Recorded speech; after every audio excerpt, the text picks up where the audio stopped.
Hall, lower theater. There is a Zoom note on your agenda, so if you go on the town website, you can find it. Also, there's a phone number that you can call in to get into the meeting. Hopefully, everyone has stayed with us while we got going. So that being said, I'd like to go to the agenda, approve the minutes of November 15th. Take a motion. I move that we approve the agenda. Second. Whatever. Minutes. Minutes. All right, additions, corrections, deletions, omissions. Hearing and seeing none, all those in favor of the minutes would say aye. Aye. All those opposed, nay. Motion carried. Additions to the agenda for routine administrative matters and the pressing matters that will require ratification at a future meeting. I have none. Scott? No, the only thing we were going to talk about is back in April when you passed your resolution for the Cannabis Control Commission.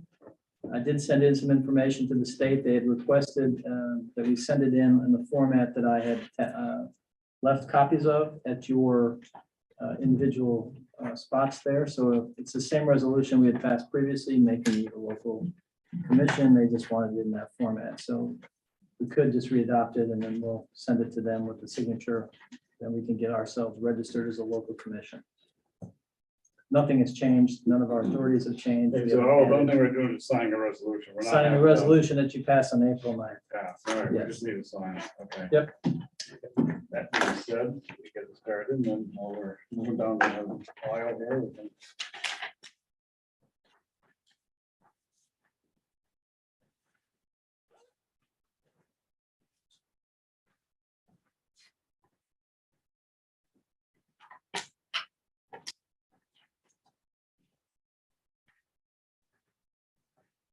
Hey, public comment on items not on the agenda, 3 minutes per person.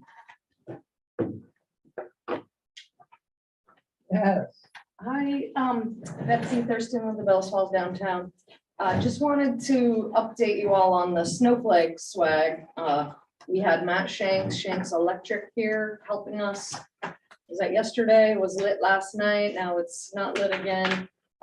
He thought maybe after it stopped raining, he would look at it again. He texted me and said he's got some ideas, so he's definitely going to work to fix it for us. So we should have lights for the parade of lights at least. And that is Saturday night at 5 o'clock. Okay, anyone else? Hearing you seeing them? I guess Gary's got his hand up. I don't know. All right, let's move on to manager report. Yeah, just to give the board a quick update. If you remember, we had advertised for bids and we're working on replacing the recycling and tire shed or the tire shed out at the recycling center. Where we keep if you noticed, it has a pretty severe lean and it's really becoming unsafe. We thought we'd have to wait until spring to get that project underway. We finally do have somebody. We've got 3 submissions, so we do have a contractor interested. We also now, because of the weather being so mild, have the opportunity now to have our highway guys go in and do the site prep work and spread some millings and actually then be able to do the construction over the winter. So we're going to start that project next week. It looks like, again, we have a pretty good window of weather here. So with that, you'll see some activity there. And then probably the first thing you'll see is the old building coming down. So, yep. It's got the food, that's the food scraps building as well. There's food scraps on one side, tires on the other. Yeah, will access be leading, is there a ramp or steps? It'll just be at ground level. It'll be an Ground open, level. right? Yeah. One step up. So you won't have to step into it. We'll try to spread, we'll dig out a small foundation, just spread milling. So it'll have a nice compact surface to work off of. Great. Anything else? No, that's it. Okay, let's move on to the agenda. Number 1 is the appointment of the planning commission. There is an application in your packet for Remy Walker. We had 1 resignation from the committee, so I'll take a motion. If everybody has seen. I make a motion to appoint Remy Walker to the planning commission. Second that. You want to read the full motion because it's still a 21-24 for your plan. I move we appoint Remy Walker to the Rockingham Planning Commission starting December 6th, 2022 to fill the 2021 to 2024 3-year planning commission term. The second is still a vote. Anyone have any questions? Hearing and seeing none, all those in favor of Remy Walker being appointed, say aye. Aye. All those opposed, nay. Motion carries. Next item is to authorize consulting services for, Rockingham Meeting House Historic Structures Report Update. Marshall, there's a budget that was presented to us, and there's a full range of people there to speak to that or beat up the questions, so. Yeah, just so that everybody's up to speed. So the full report's not done, but I think we're at a point, and especially with some of the budgetary impacts as we go forward, it was worth having this presentation tonight so the board can get a sense of the scope of what's been found and then some potential costs associated with some of those issues to bring the building up to standard. So I think, Walter, did you want to make any other introductions? I'll get it. Sir, is it okay to use this chair? Yep, sure. Absolutely. Yeah, I'm John Letman, in case any of you don't know me, and I'm the chair of the Rockingham Town Historic Preservation Commission. And I will simply say in this situation that the Rockingham Meeting House is a subject that every select board gets to hear about. Every select board will always get to hear about. It's never going to be entirely off the agenda. The Rockingham Meeting House belongs to the town of Rockingham. The Rockingham Meeting House is 235 years old. And it is no surprise that it has some fairly significant structural concerns that need to be addressed. Thanks to a public-private partnership, we've had a very thorough and still ongoing review of the needs of the building done by a firm with Lisa Papazian, who is here tonight, Bob Neal, who I think is on Zoom, and Laz Skangas, who was not able to be here. I'm going to pass this on to Walter Wallace to introduce Lisa, and we'll try to keep this reasonably efficient. Walter? Thank you. Part of the efficiency is, I said no more than 25 words, but I've only used up half that. Speak up a conversation. 10 minutes, right? 10 words. Pick up a conversation where we left off back in early August about the need for having a good look and assessing the condition of the meeting house. We've been having some real challenges, I think, the last number of years in keeping a pace with maintaining, according to our maintenance plan, a building that we just cannot keep up with. And so we've decided, with the support of the select board and funding from the Vermont Division of Historic Preservation Trust of Vermont, as well as some private donation, as well as some help from the town, and the citizens through the reserve fund for the meeting house. We were able to hire, I think, a top-notch group of people to do an assessment of the building. Lisa Papazian is no stranger to Rockingham. She has worked with the town over the years on other projects of a historic preservation nature. She's been on lead. Now I'll introduce her as the speaker, and I'll get out of the way here so that she can wow you with what has been discovered here the last several months as well. Thank you. Thanks, Mark. Is this a good place to sit? Yeah. Where should I? Yes. Say yes. Okay. Don't be afraid to speak up because those things don't pick up that well, so.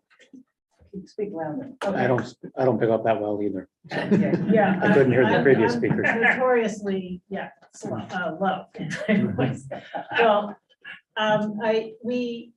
hello. Well, thank you for having us here.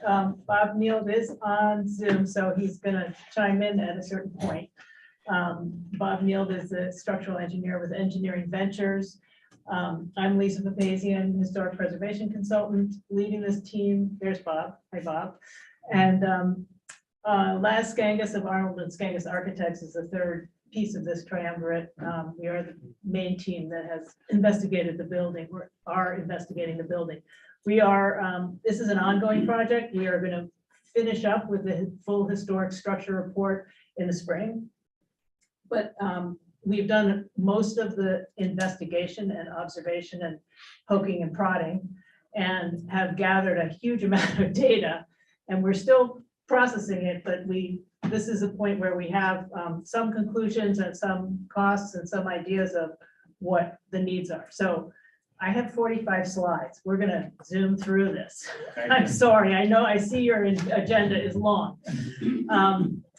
So next slide. Next.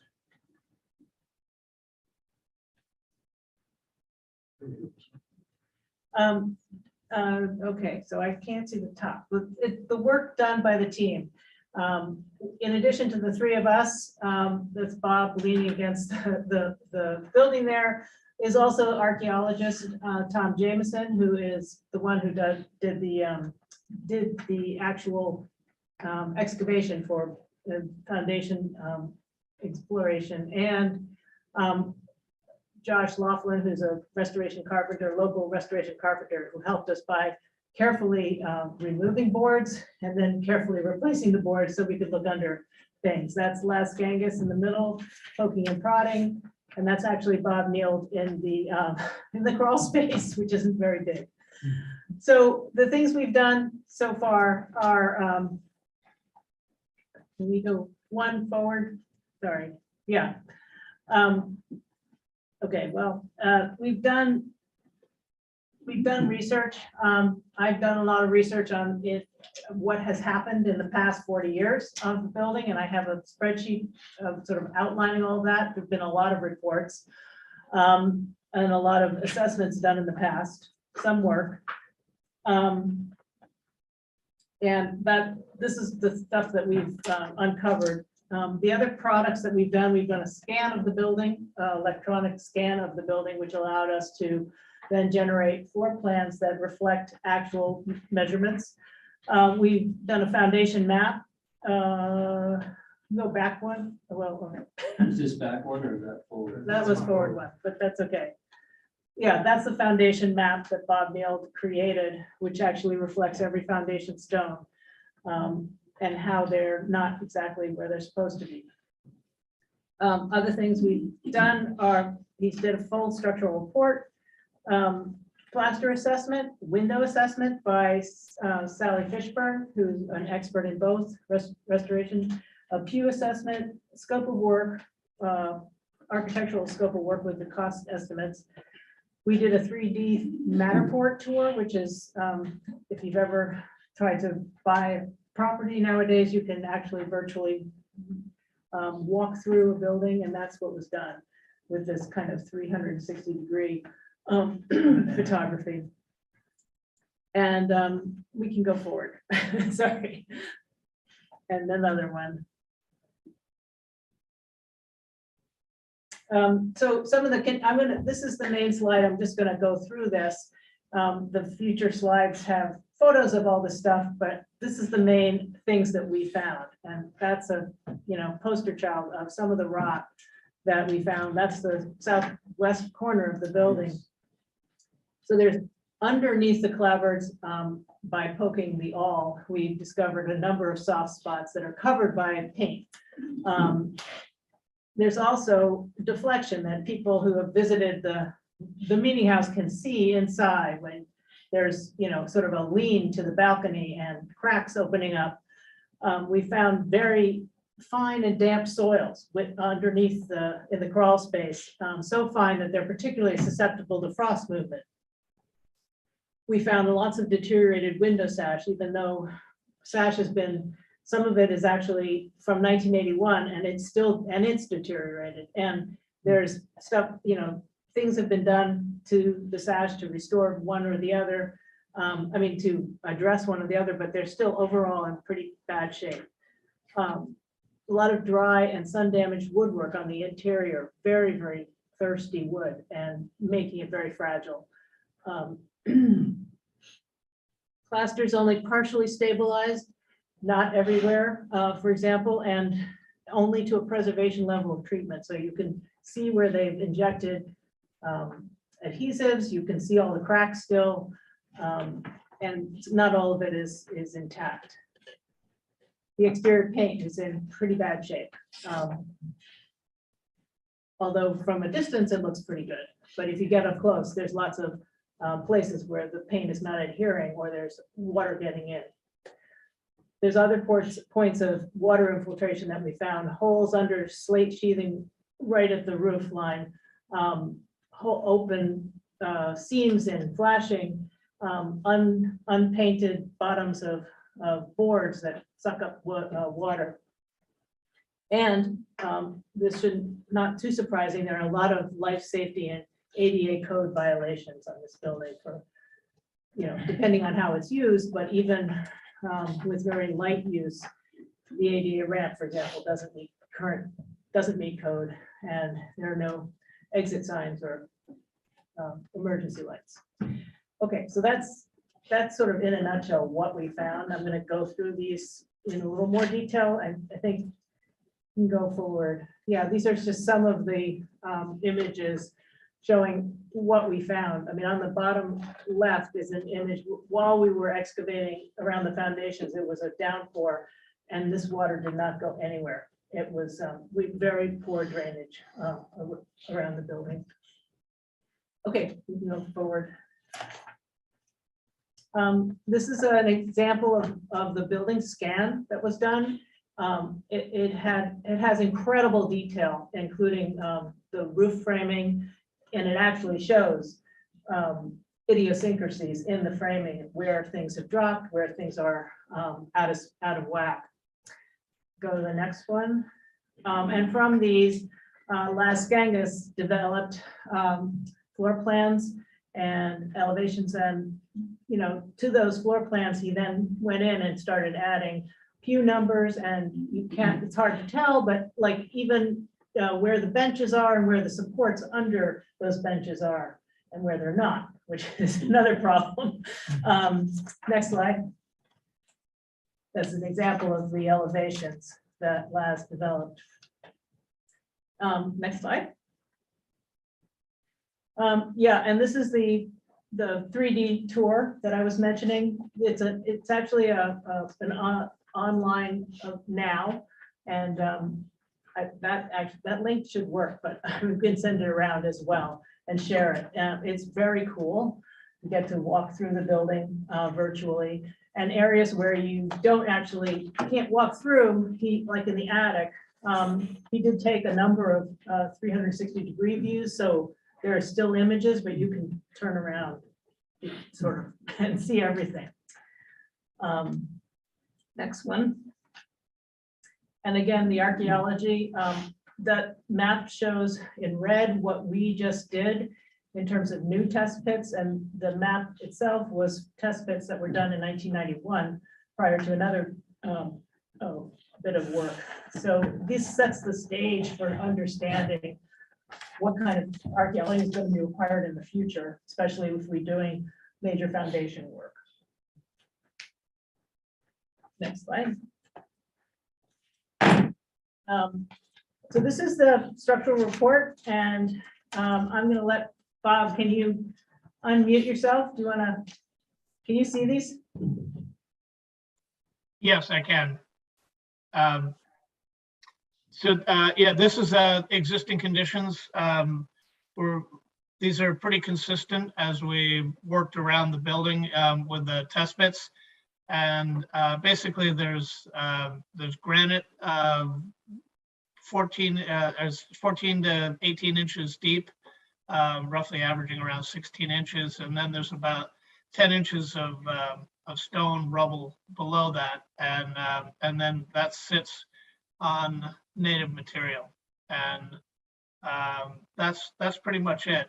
We did do some soil testing. We had sieve analyses taken of the material so that we could understand the makeup of the soil. It's as suspected, it's got a lot of silt and some clay in it, and so therefore very frost susceptible. And so we think a lot of the movement of these stones is because of frost heaving and combination of frost heaving and settling.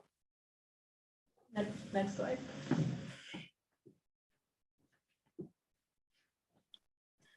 So the framing systems, we were able to get in a couple places to be able to the total of 4 different places where we could see what was going on with the wood framing. We took some moisture content readings throughout and found that the worst cases really were the sills, but there are also some fairly high moisture contents in the floor framing.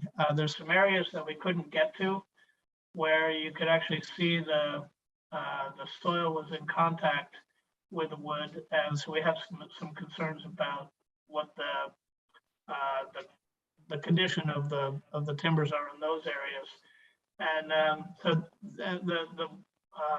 the material in there, the soil is moist and damp. If you grab it, you can feel that it's got a fairly high moisture content in there. That probably what's been keeping things in as good shape as possible is there's a fair amount of air moving through there because of the cracks between the stones. Next slide.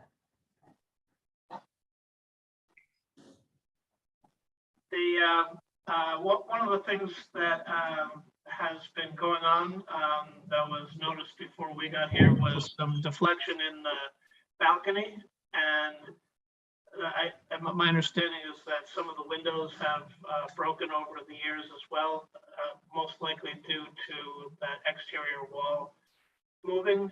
Some frost heaving there. The other thing that I think is going on here, it sort of looks like the exterior wall has dropped, and it may be that the interior has actually heaved a little bit. If anybody's been in this building in the winter, I got to imagine that in late January it's pretty cold and there's no snow over the ground inside, so frost penetration underneath the interior footings can be quite severe.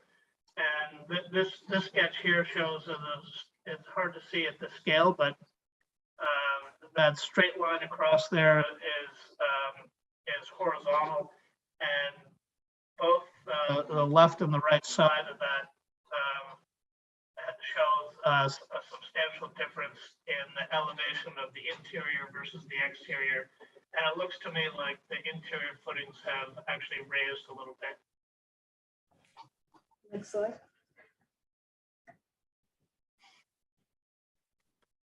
So we were able to do some analysis of the existing floor system at the first floor.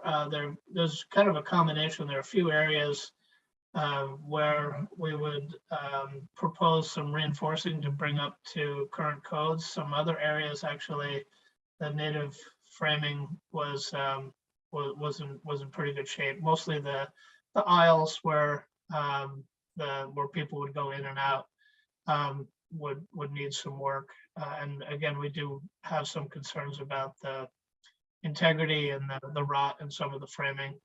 The balcony, we were able to see some isolated areas, and we're saying the balcony at this point for a fairly light, limited use could be okay.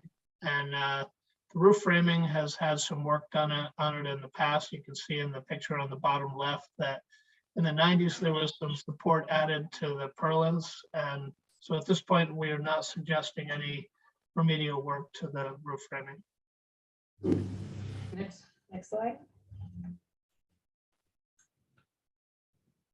So we're starting to look at treatment options, and we think that based on the movement of the building and the movement of the stones, that we think it's imperative that we address the the potential for frost movement of the building. And you can see some of these interior crawl space shots of the foundations moving around quite considerably. Next. So the first option that we're considering is a new foundation under the existing. And the one thing to realize about this is that we would propose removing the stones, numbering them, keeping them in order, and resetting them on a new concrete foundation that goes down to frost depth. And this would involve, it's a fairly intense operation, I think, to get in and lift the building. Certainly not unheard of for a building of this size. And by lifting it, we would gain access to the underside to be able to see what the condition of the framing is, reinforce things, repair things, replace the interior footings, and replace the exterior footings with the stones put back in place, and set the building back down on it. Next slide. We jumped there. The other option that we're looking at was a shallow frost protected foundation, and this could be done also by lifting the building all up at once and then resetting it. But it's possible that you might be able to do a more gentle approach to this by excavating and putting a shallow foundation, not digging all the way down to 5 feet, using insulation to provide the frost protection. I do have some concerns about this option. Mostly, I'm concerned that getting in and getting access to the interior footings would be difficult. It does not allow you, unless you jack up the whole building, it does not allow you to get access to the timbers to be able to inspect things. And ironically, it may end up requiring more excavation of the exterior because we've got to put the footing drain out of ways. So there's some pluses and minuses. Next. Next slide. There we go. Oh yeah, so what I said here, option 1 is the preferred solution. Next. I think that's it. Okay. We're going. I should say that on the top of these slides, there were prices for the two options, which you can't really see. And I will just say that option 1 is $516,375 as current estimate, and the option 2, $295,958. Although there's some question about whether that is realistic and whether more, that might actually end up being more because of the difficulty of the second option, which is, so I don't know if that's going to happen again with a couple other slides. I can just tell you what the numbers are. They're kind of hidden under the We could move the bar. window to the bottom. Okay, yeah, we know what our names are already. Yeah, sorry, I didn't mean to gloss over the cost numbers. No, it's okay. Well, thanks, Bob. Then in terms of the next section is about exterior trim, siding, and paint. That's the next biggest ticket item after the other. And these are just some of the conditions. Want to go to the next one? We can just run through the next 3. Looking, this is where flashing is not intact. Next one. Again, paint problems and actual rot under the paint in some of the window heads. Next slide. This is that, again, better pictures of that southwest corner, which it looked okay, and you just poke it in and the rod kept going, so we opened it up and this is what we found. That's a picture of the condition of the front doors and the southwest corner. The cornice is kind of coming off or loosening up. So in terms of restoring, we are proposing restoring all the exterior trim and siding and proper paint job. And that's, you know, about 15% of clapboards would be replaced in kind with hand planed clapboards. Everything would be replaced in kind that needed to be. There are a couple of specific areas that Les has particularly called out here. But in general, this also adds metal handrails, which are required at some of the doors for code. But it's a lot of it is in the paint and the proper prep for that. Two coats, one primer, two finish. We can move forward. And on the roof, I mean, the roof's okay for the most part, but there are some issues. There are some issues where it intersects with the building itself, where there's drainage issues. And the two on the right show, hard to see, but those are gaps in the end of the roof, so there's actual opportunity for water to potentially get in. Next slide. So those roof repairs and refinishing the flashing is $15,670. Next slide. We had a window assessment done. Laz also looked at all the windows, as did I, but Sally Fishburne, who's a window restorer, did a report. This is what she found. There's a range of conditions, basically. 8 windows from 1981 when they were replaced, the reproduction windows. 2 of those have recently been fully restored. But all the others are in a varying states of need. Go ahead, the next one. Again, the conditions of the windows vary, but one of the biggest issues, if you particularly see on the right, there's practically nothing left of the outside muntins. And so it's literally worn away. The wood is worn away and there's not enough to reglaze to and to secure paint and the glass. So it puts it all at risk to just keep sort of touching it up. And even on the left, that's one of the reproduction sashes, and its paint is failing. On the interior, there's an awful lot of places where their paint is failing and UV degradation and just drying out wood have caused a number of other problems. So basically, to get paints to adhere, you have to create lasting seals, fully restore the sash. All the glazing needs to be replaced, and so the sashes need to come out, glass should be removed and reglazed, and that's also required to build up the wood on the outside by Dutchman, piecing in additional wood. But ultimately, that's what we're recommending, because restoration is possible.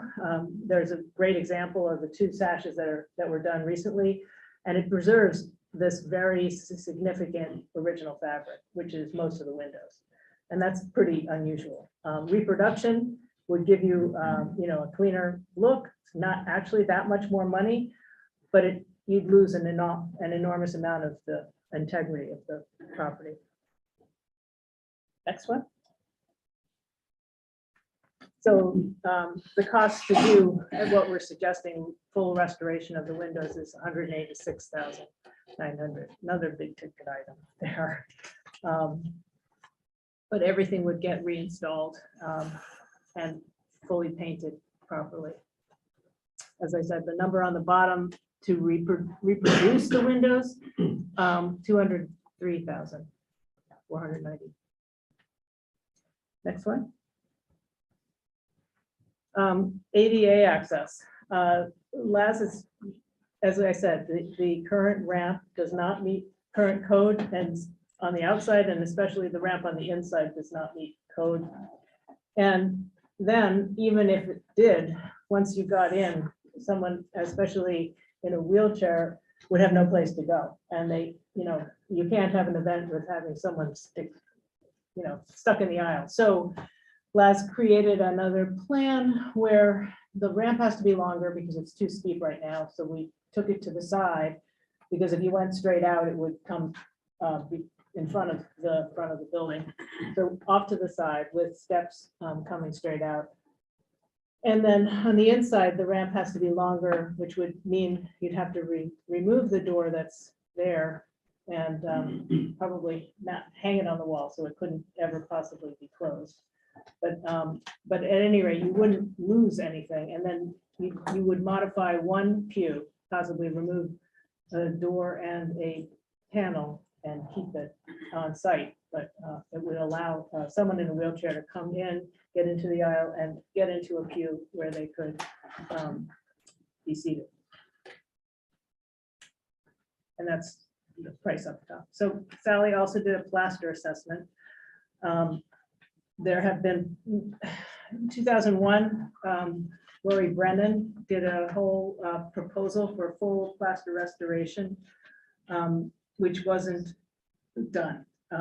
Pieces of it have been done, but not restoration. Preservation level bits of plaster stabilization have happened. Some was done in 2011, and another set of work was done in 2020. I mean 2020, and so the total of 58% has been conserved, but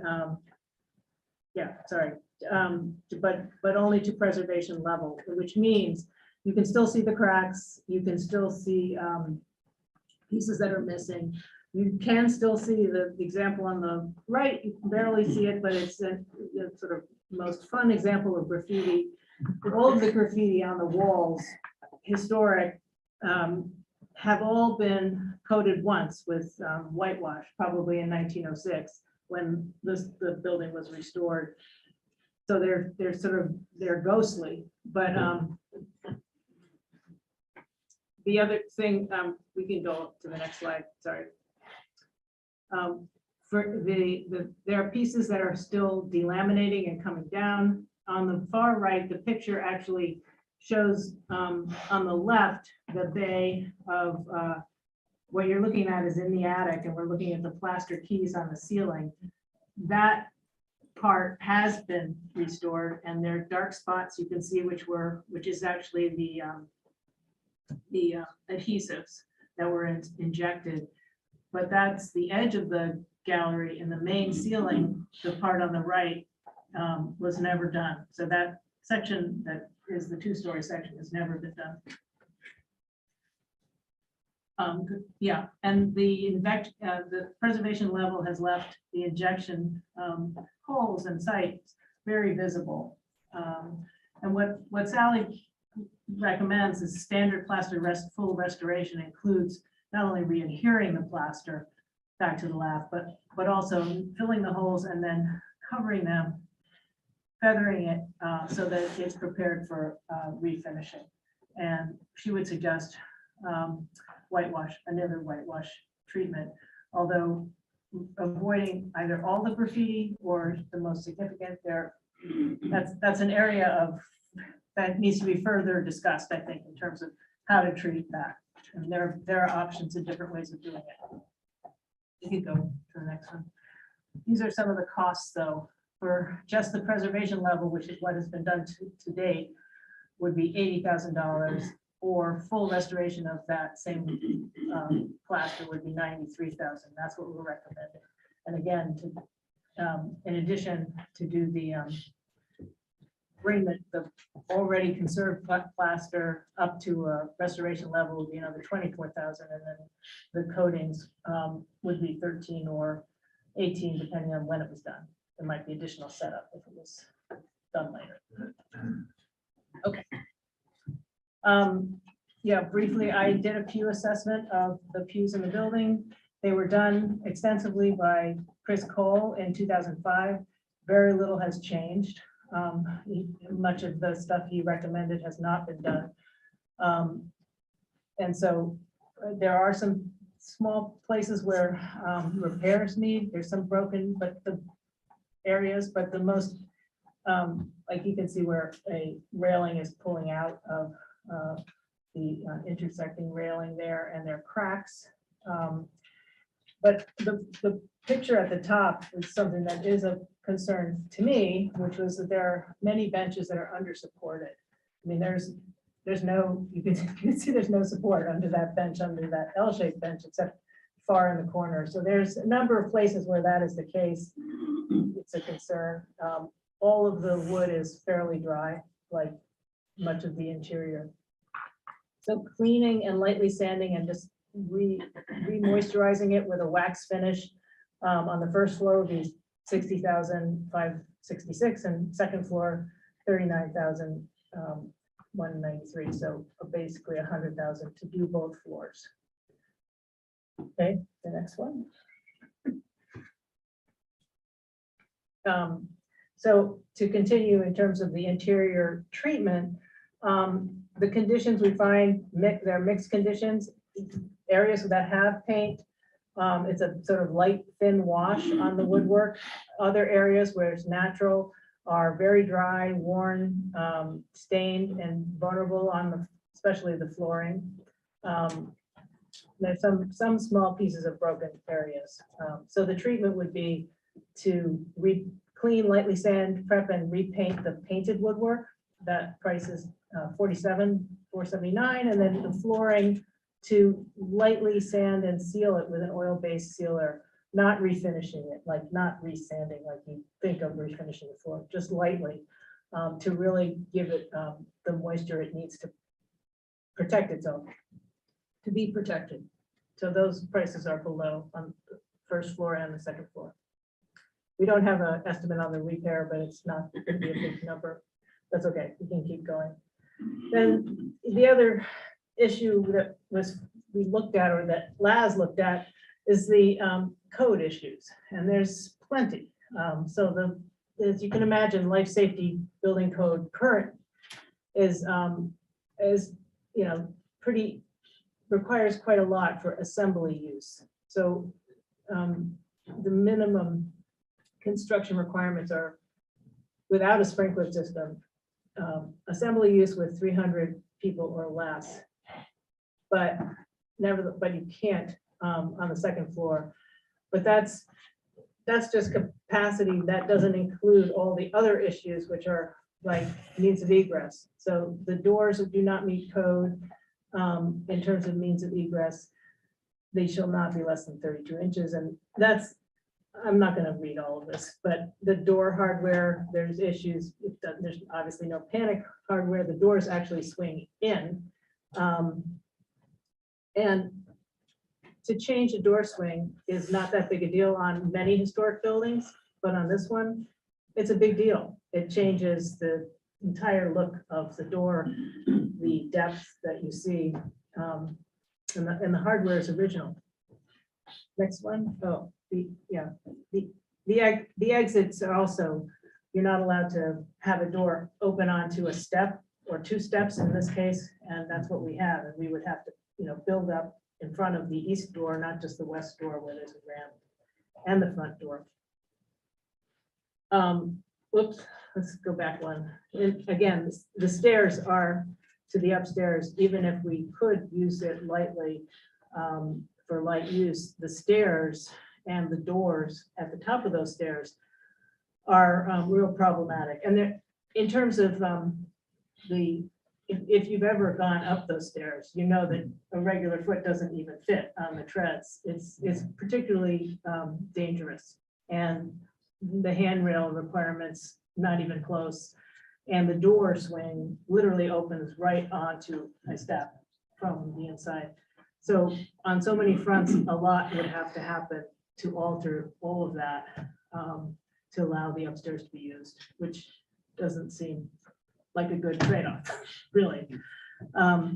So next one.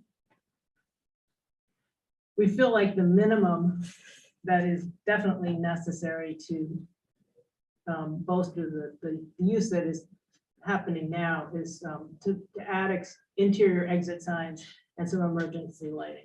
There's limited electricity at the site that currently operates a security alarm system. So that could be added. Now, a full detection, alarm and communication fire detection system could be added, but it might, if the occupancy was kept low, it might not be needed. And so we're planning a conversation with the code officials, the Division for Historic Preservation, and our team to all sort of talk through some of these issues on site. It obviously brings up a lot of conversations that the building owners, you guys need to think about in terms of the future use. So just sort of finally, couple things. You know well that the Rockingham Meeting House is a National Historic Landmark.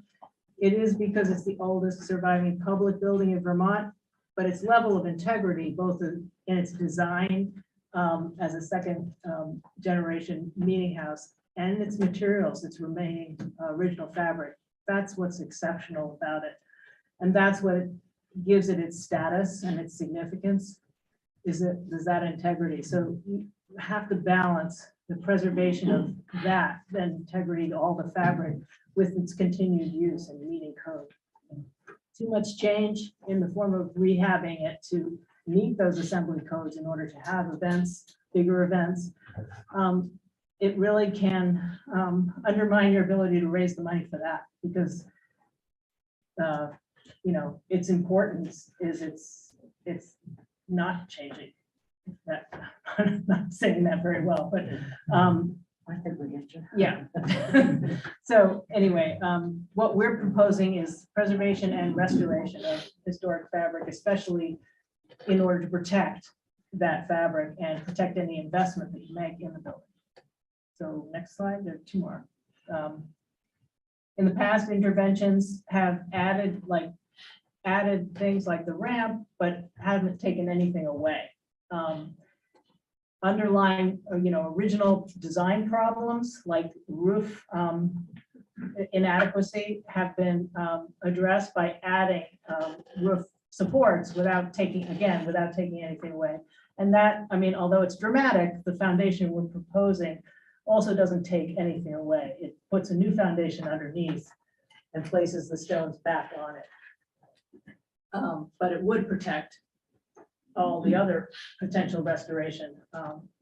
In the past, that restoration has been subject to continued movement and loss. So the last slide is one more, I think. Yeah, so we're proposing, the restoration of the windows, the restoration of the plaster, light cleaning and conditioning of interior woodwork, sistering and amplifying the first floor framing to continue to use it successfully on the downstairs, and then in-kind repair of the restoration of the exterior trim and clapboards, and then the foundation work.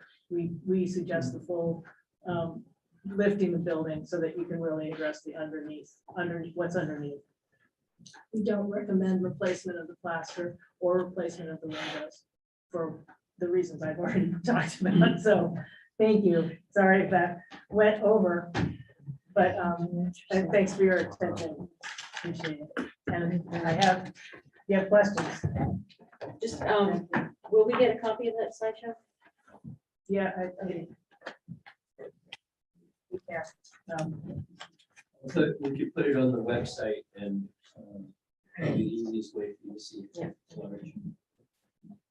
He says there's it may have been there a sequence of which operation should happen first, second, third.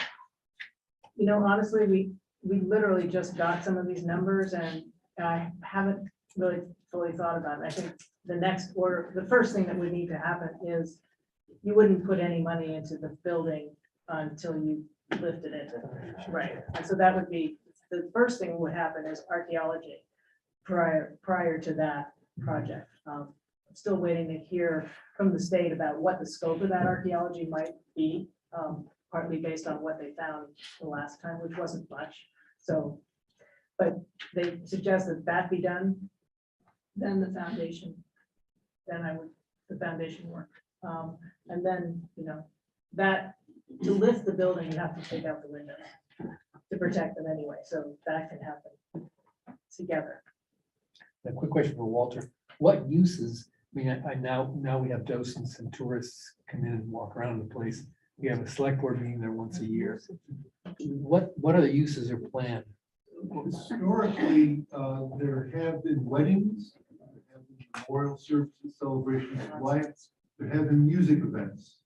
The most common music event might be something like 2 years ago, we had third Sundays at 3 music event, a fundraiser where we had volunteer musicians come in, string quartet, bell ringers from Saxon's River, etc. They would perform for an hour, starting at 3, draw crowds of anywhere between 35 and 50 people for donation towards the upkeep of the building. We have had for about 20 years, there was an annual event there tied in with the Roots on the River that could draw upwards of 200 or more people into the building for a one-day event, typically in the morning and to the later part of the afternoon. I will say, and I just looked over some of the usage over the last 12 years, which we have records, and it has not been used much since COVID. We're still in this kind of rebuilding stage of people becoming aware that it is available, and that people would want to come and use. Although I will say that we have had some people coming in to scope out the place for a wedding, and you never hear back from them. And I think that's in some measure because of the condition of the building. Fewer than 300 people at all these events. Much fewer. Yeah. Much fewer, yes. Now, the weddings can be anywhere between 25 and upwards of 100 people. I'd say that from what I've experienced this past year, I think we had 2 weddings there, and they drew between 50 and 80 people.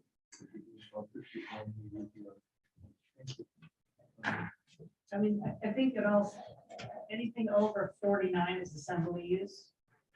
I believe that's, not here to back you up on that, but I think that's the case. Yeah, so I think one of the goals of that meeting that we're talking about having with the code officials and the historic preservation folks is to try to figure out what compromises could be made so that you might be allowed to have more than 49 an assembly use without too much alteration of the building. I might add to that, Lisa mentioned that there is really probably no fix that preserves the integrity of the building to the fact that ingress and egress to the balcony is very difficult. Right. So no matter what you're talking about people sitting in general on the lower floor of the building, with the possibility that if you had a wedding photographer or somebody who was going to be up there. The other thing I think of is sometimes at the annual pilgrimage, we've got brass choir up there. But the use of the balcony for anything like that would be extremely limited, and there's really no way around the fact that that will continue. And just to build on that, when we did have the plaster falling issues in the east aisle back in 2019, it was decided, and the balcony is closed off for the visitors too. So even the visitation is only on the first level. Everything else is roped off, so we don't regularly stop around up there because the framing up there, you can feel it as you walk. Feel the movement up there, and you know that it's really putting stress and strain on the plaster work on the ceilings below.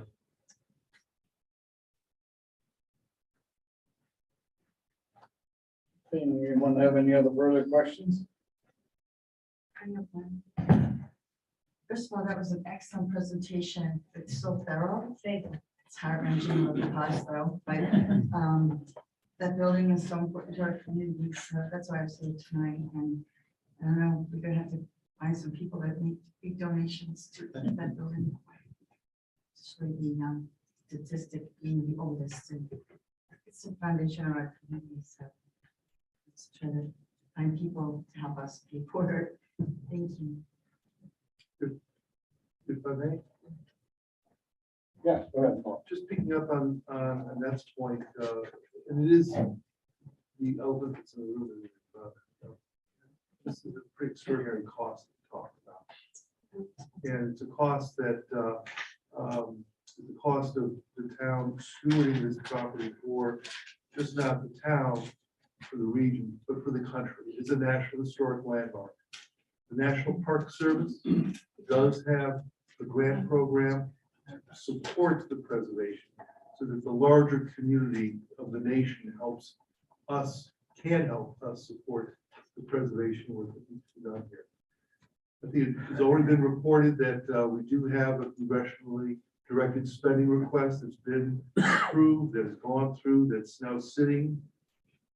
Don't know if it's get funded. It's through Bernie Sanders' office. It is for a $360,000 Save America Treasures grant program.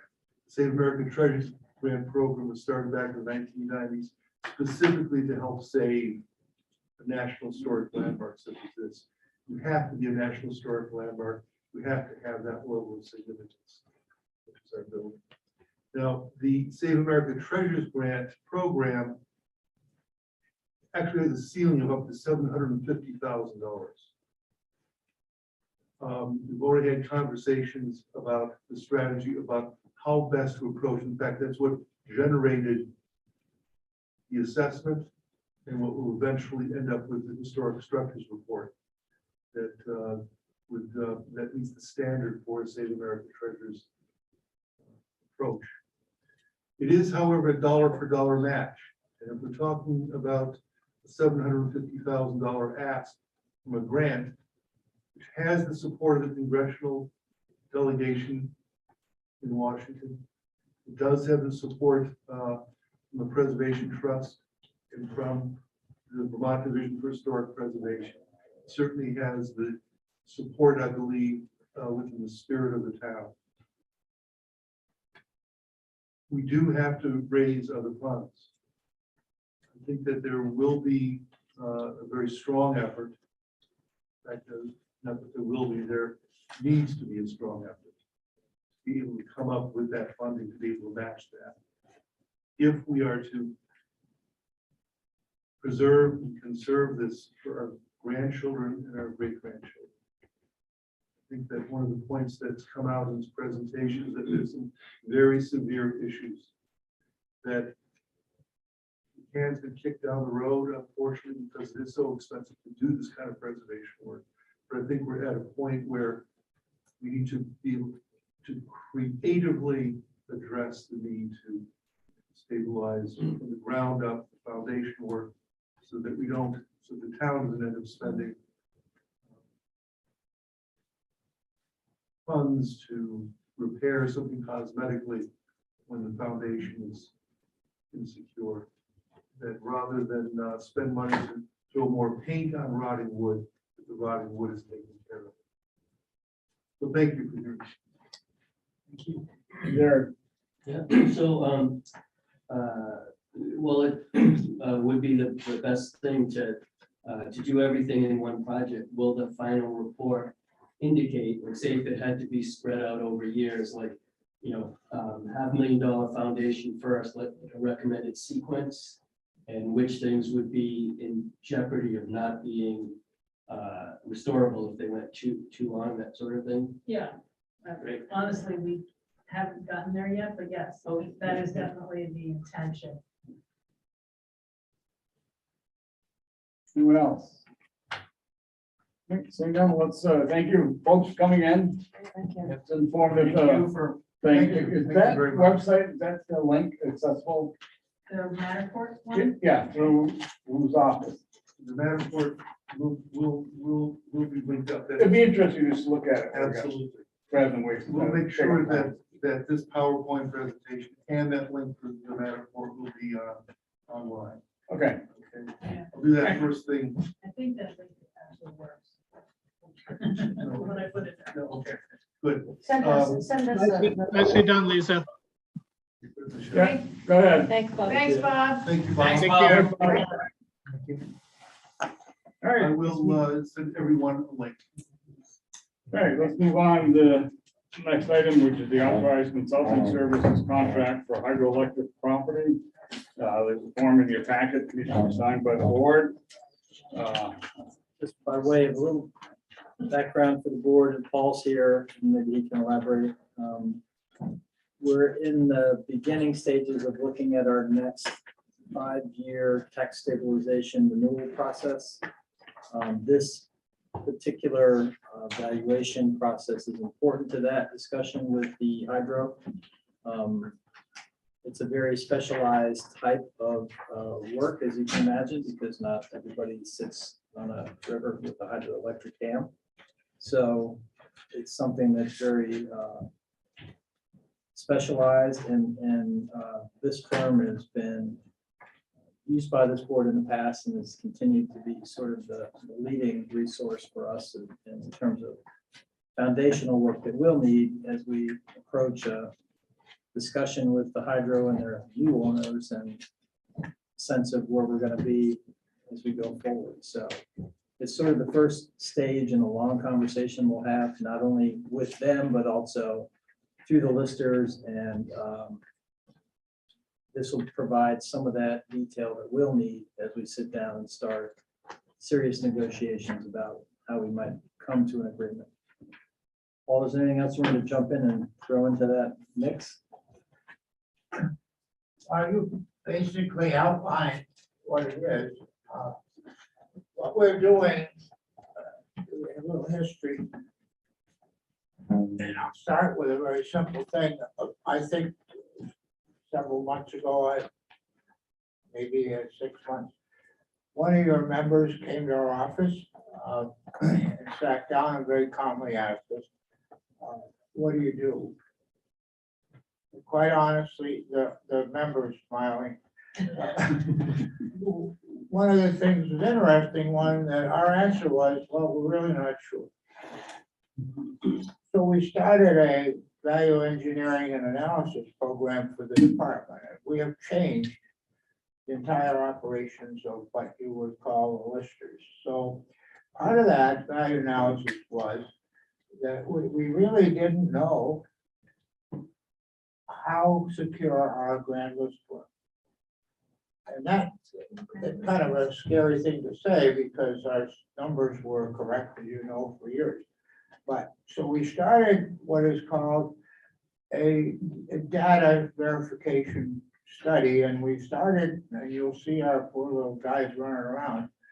We started looking at 300 properties that are residential and commercial, and we had to include the power station. And that was one of the more difficult because since the last appraisal, items have been moved. So we didn't know whose property was where. And they're moved, I don't want to say in the darkness of night, but they're moved whenever the power company has a need to move something. And you've noticed transformers have come and gone. They're one are here, one's there, and it moved, where is it? So that was the reason to reestablish the value of this plant. Number one, there is a possibility that we will be demanded to do a reappraisal of the whole town. There are 4 ways to do that, and we need to decide which way we will do it. The security of our data is the key to that. So right now, we've engaged Mr. Sansucci's company to redo the evaluation, let's say update the evaluation of that plant.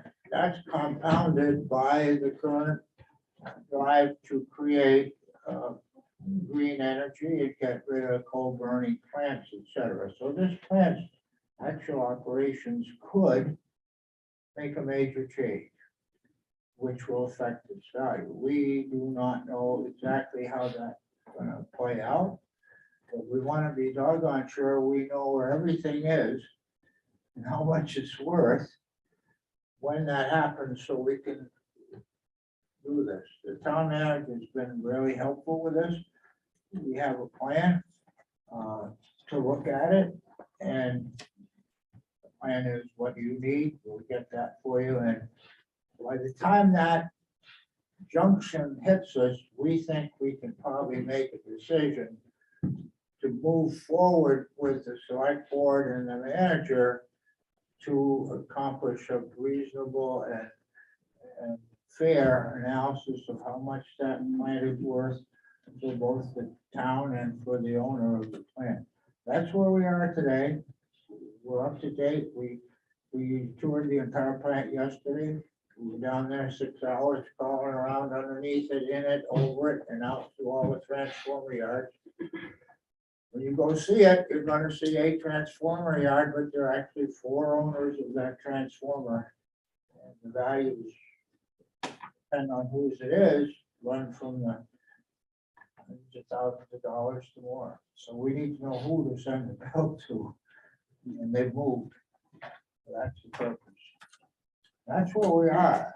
And I think that that by virtue of this little program that we first started with the questions, we have changed the outlook of this lister's office from a clerical office to a service office. And by that we mean we are now trying to service every department in this town and all the citizens. So the invitation is, if you have a question, come see us. It will be instantly recorded on a computer database, and it will be tracked there. So I can walk into the office tonight, push the button, and tell you what every one of our listers has said, to whom, what he said, and where it stands. And that's something we never could do before. We just have to wait for somebody on vacation to come home.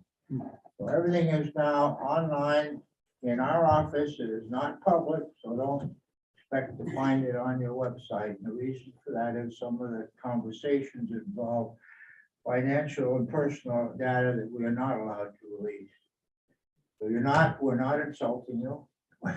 We're protecting you. That's what I got. All right, questions? Yeah, so that dam is being sold yet again to What is? the dam, the power dam, Yeah. I hear is being sold yet again now to back to a Canadian company. How is, do you know what's the time frame on that and how it's gonna have an impact at all? Yes, I do. The time frame has occurred. The paperwork has not been processed. It will be processed within the next 60 days. The sale was made from what you know as Great River Hydro. It is going to remain that name. It will not change, but the owner is Quebec Hydro. So it was a $2 billion deal for the 13 dams, I read.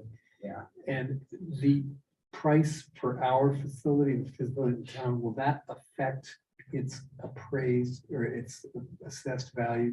I mean, if they paid twice as much as Hydro-Quebec paid for it X years ago, will that enter into the calculations of its worth to the town? The answer is no. We don't value it on the sell price. We use sell prices as comparisons, but we're mandated to value it on the income basis. So what change occurs in the way it is used will affect us. And just for the number 2 million, there's a question, was it Canadian dollars or American, was the first one. And the second question is, what did they buy? And they bought more than the Connecticut River. So that price is a little bit deceptive because it is not just this plant. Oh, I know, it's 13, what I'm reading here. It's literally everything that Quebec Hydro bought. And the name of the company is going to remain. But Quebec Hydro is a subsidiary of, Great River is a subsidiary of Quebec Hydro. So the value of the energy it produces, Yes, we can tax on that basis. that's exactly what we do. we tax on the amount of energy they sell. That's the first, we measure it 3 ways, but that is the mandated method that must be employed, checked by the others. And then we have the freedom to exercise some limited judgment as to, and that's why we need to know exactly what's there. If we see a deficit that isn't covered by the income approach, we can then adjust it. Then they can easily challenge any adjustments. We don't make casual adjustments, so. We're pretty confident, and I've been dealing with Dan Susi on this subject for about 6 months now, and he's pretty well got his feet on the ground. We've got all the data we need. We should get a tentative data next month, this month. But we're in good shape, and we're pretty happy. Okay, anyone else? Hearing none, I'd like a motion to approve the services contract for San Souci Associates. Signed by the select board. So can I have a motion? I move to approve the, what's it called, services Service contract contract, yeah. with San Souci. Here, a second. A second. Motion made and seconded to approve the contract with San Souci for the service contract. Any further concerns, questions? Is there a ultimate amount that this contract is for? I noticed the hourly rates and all that stuff. Did I miss that, or is there a fixed amount? Scott's got it. Yeah, there's a base contract, and Yes. it's not to exceed, like, it's a $40,000 contract. Yeah, I see that. The hourly rates are like if they need to come and do some more stuff. Okay, it's 40,000. All those in favor of the motion, say aye. Aye. All those opposed, nay. Coming around for signatures. Yeah, let's go this way. This way is the last one. Hey, it's like Paul brings up with the outstanding resource water presentation. I am. Are you still awake? I was nodding there a little while ago, but yeah, so thanks for having us tonight. What we're proposing is going to cost nothing and you all don't have to do anything. So I figure this is a good, happy thing to be presenting. The Conservation Commission is interested in putting in application for 3 different sites in Rockingham for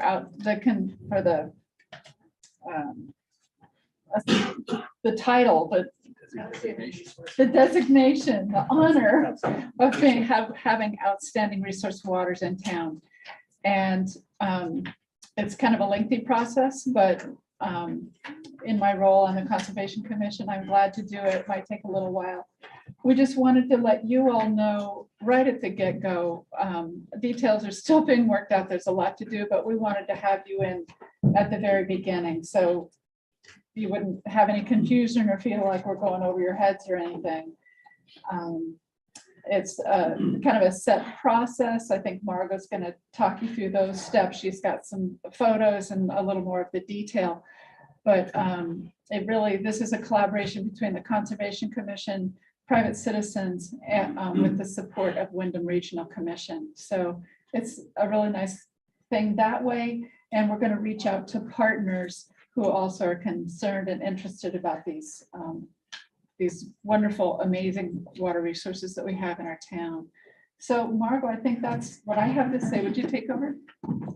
I should sit next to you. Oh, God, neighbor, sure, why not? It felt good to stand up for a minute, I have to say. Yeah, it really does feel good to stand. So I'm excited to be able to share a little bit of information with you all tonight about outstanding resource waters.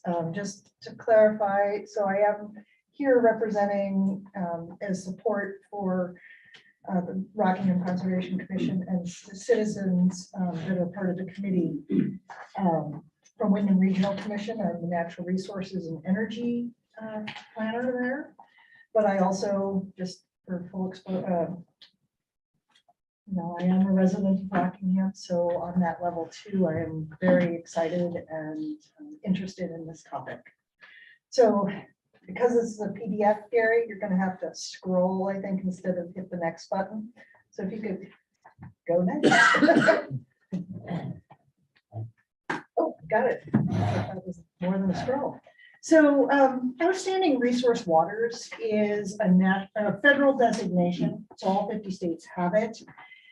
Here in Vermont, Vermont Act 67 is what sort of established and made the rulings for what outstanding resource waters in Vermont looks like. It does look different in different states. So what applies here in Vermont might not apply in another state. But it is a rivers policy, and you can see here it provides protection to rivers that have exceptional natural, cultural, recreational, scenic values.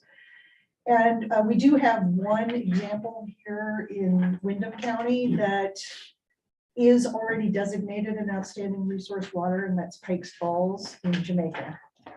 So next. So outstanding resource waters, why do it? So it is an anti-degradation law.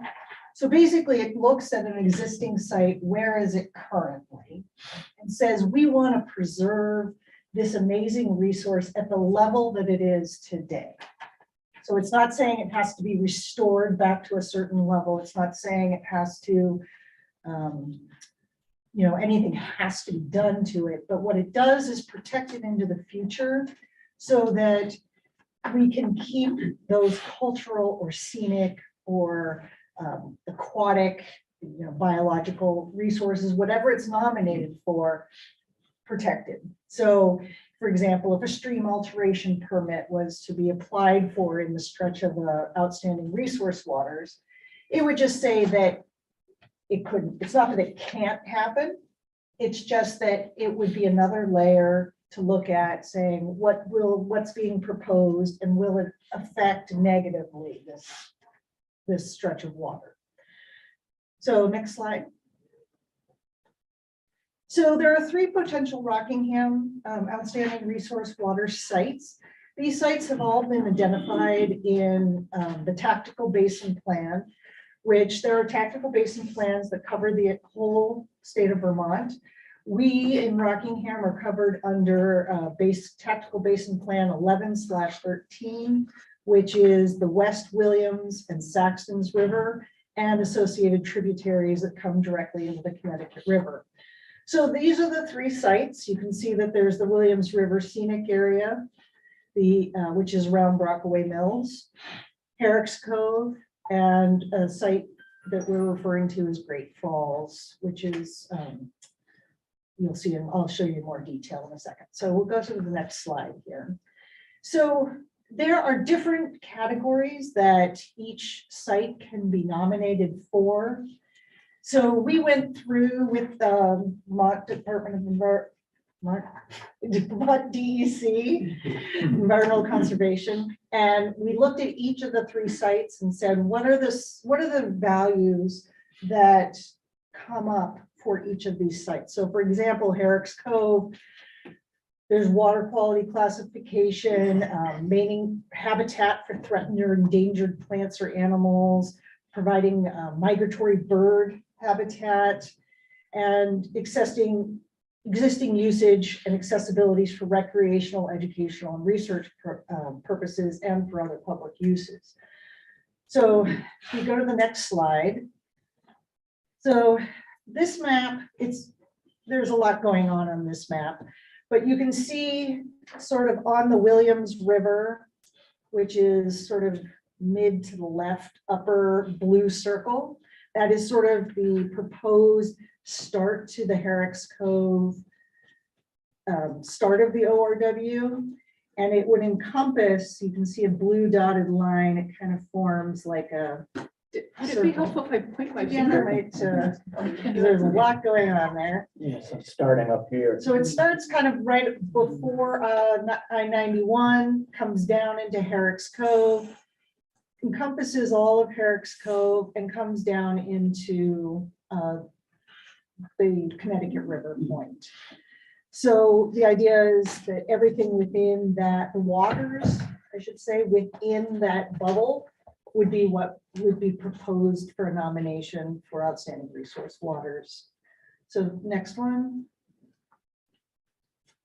So Great Falls, as we all know, is an exceptional historic site, and it's also, you know, archaeological site. It provides habitat, existing water quality. It has, you know, presence of historic resources, and those historic resources range everywhere from the petroglyphs through the canal, which is the first canal in the United States. So it's not just looking, you know, it's looking at all ranges of history and historic structures.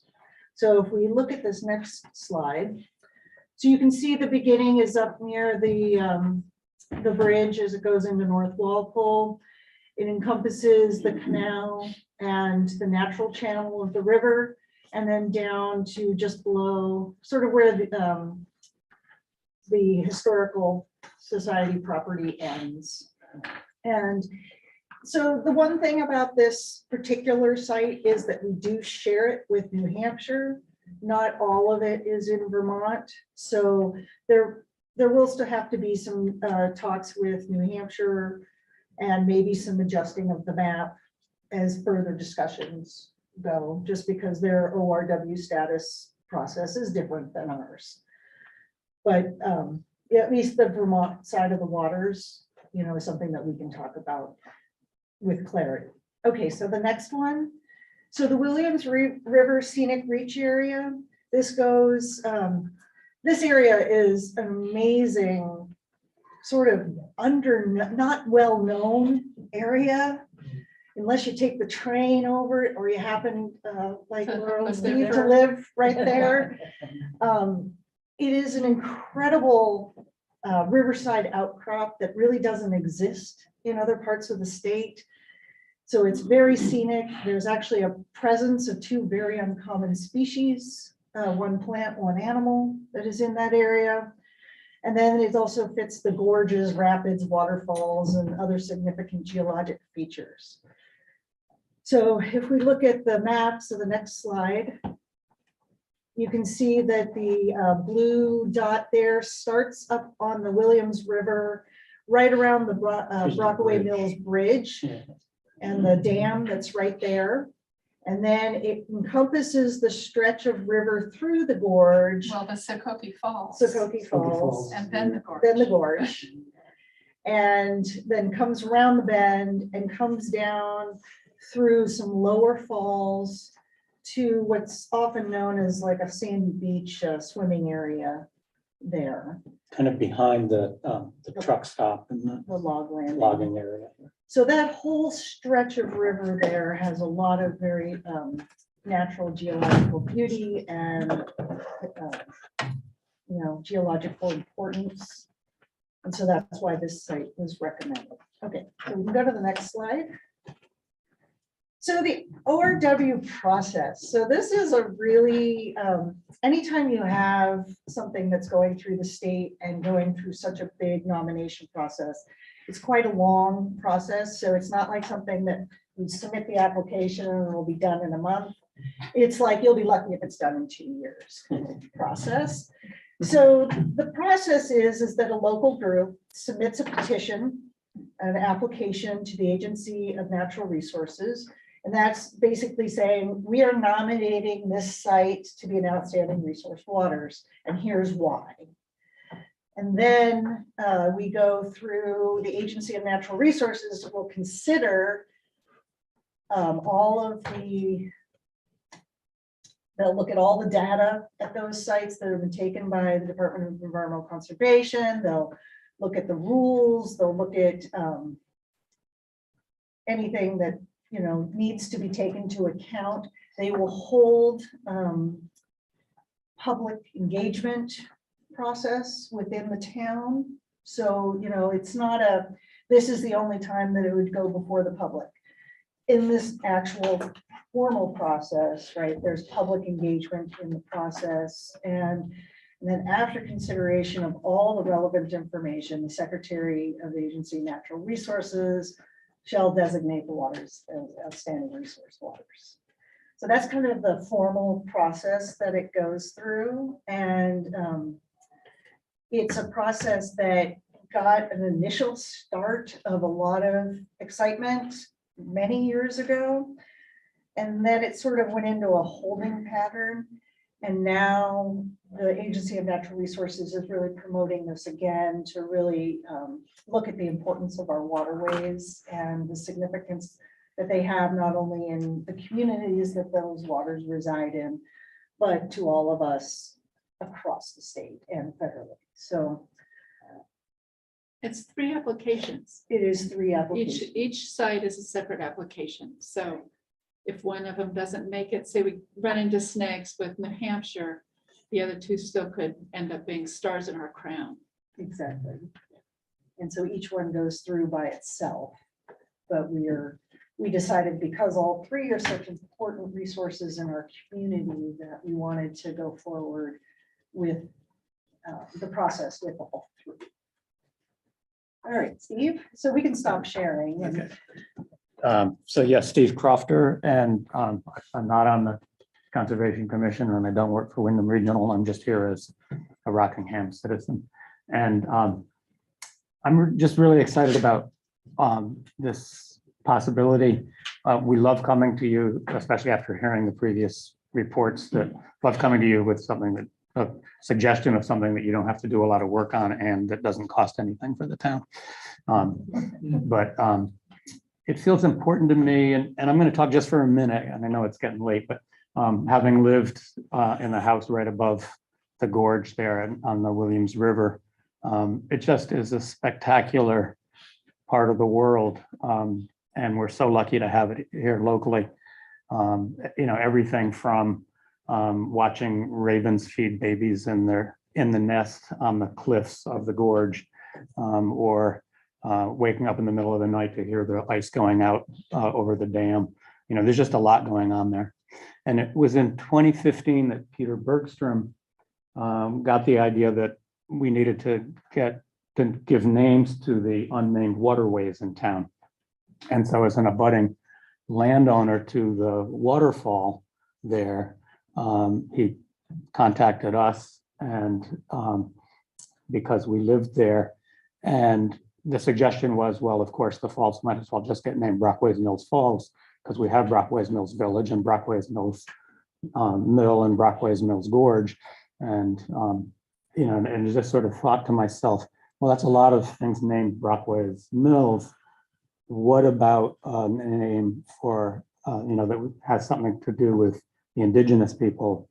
And in my mind, you know, that once lived here and are long gone. So I came to the select board meeting in sometime in 2015, and the select board at that point said, great idea for it to have a native name. Steve, go find a name for us. And I naively thought that, you know, well, native people, you know, that's something from the past, and native folks don't live around here anymore. Well, I'm glad to know that I was naive and wrong, and there are native folks, and my searching around and asking questions and meeting people eventually led me to Chief Roger Longtoe, who lives in Jamaica but has family members living right here in Bellows Falls.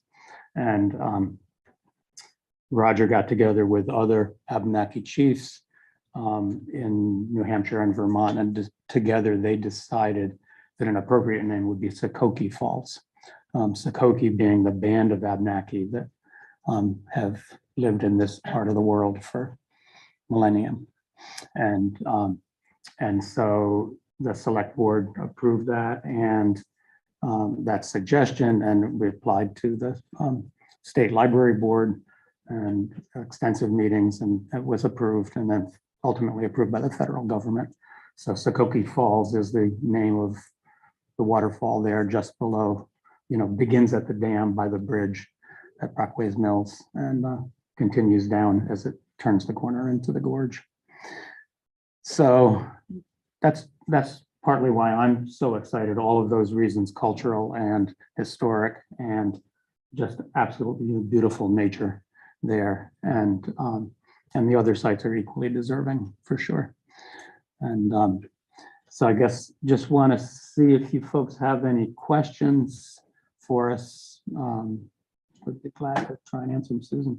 Yeah, well, my question is about what's already existing there. You mentioned that they don't change what's We don't already change there. what's Because there. Right. Herrick's Cove, obviously, we have to deal with the dam, so they're part of this discussion as well. Yeah.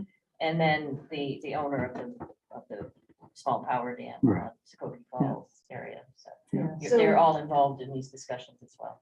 Well, Will be. will be. Yeah. Will be. We Yeah. was- Right. As Laurel mentioned, we came here first. Just Yeah. to- And so the idea is to go now, if, there's like, yeah, there's momentum, let's keep moving forward, to approach other partners and also talk with, other, major landowners that would have questions. Right. But again, it's an anti-degradation law, so it's not saying you can't have a dam, Right. right? It's like, and like the canal, right, is a historic structure, so it's saying, well, if you wanted to remove the dam or the canal, that might be a problem. Right. Right, like we know there's construction, in scheduled that's going to affect the canal. That would have to be taken into account, obviously. So. Hey, and you have I any think it's a great, questions? I think it's a great idea. Thanks. Oh, Oh, uh, Yeah, oh, point out. I like that they word it as exceptional, natural, cultural, recreational, and scenic values. The fact there's overlaps between natural and man-made resources. Because I always say that natural and man-made resources are not separate, they are intertwined and one and the same. And it's just very helpful if you think of them that way, instead of separating them out into little boxes. Okay. I have a question, the level of protection. So if someone decides they want to build a mansion next to the falls, is that our local zoning would say, okay, you passed all those. Would this provide us with another layer of protection saying this violates the protected waters? Yeah, I think, I think it would certainly have sort of a voice in, say, the Act 250 permit process, or it's not ever probably gonna say, no, you can't do X. It's probably gonna say, you can't do X unless you do this to protect the waters. So you can't put a sewage treatment plant right on the banks of the river. You're just gonna put the effluent into the water there, that kind of thing. I will say that so far, none of the sites in Vermont that have been under the ORW designation has ever had it challenged.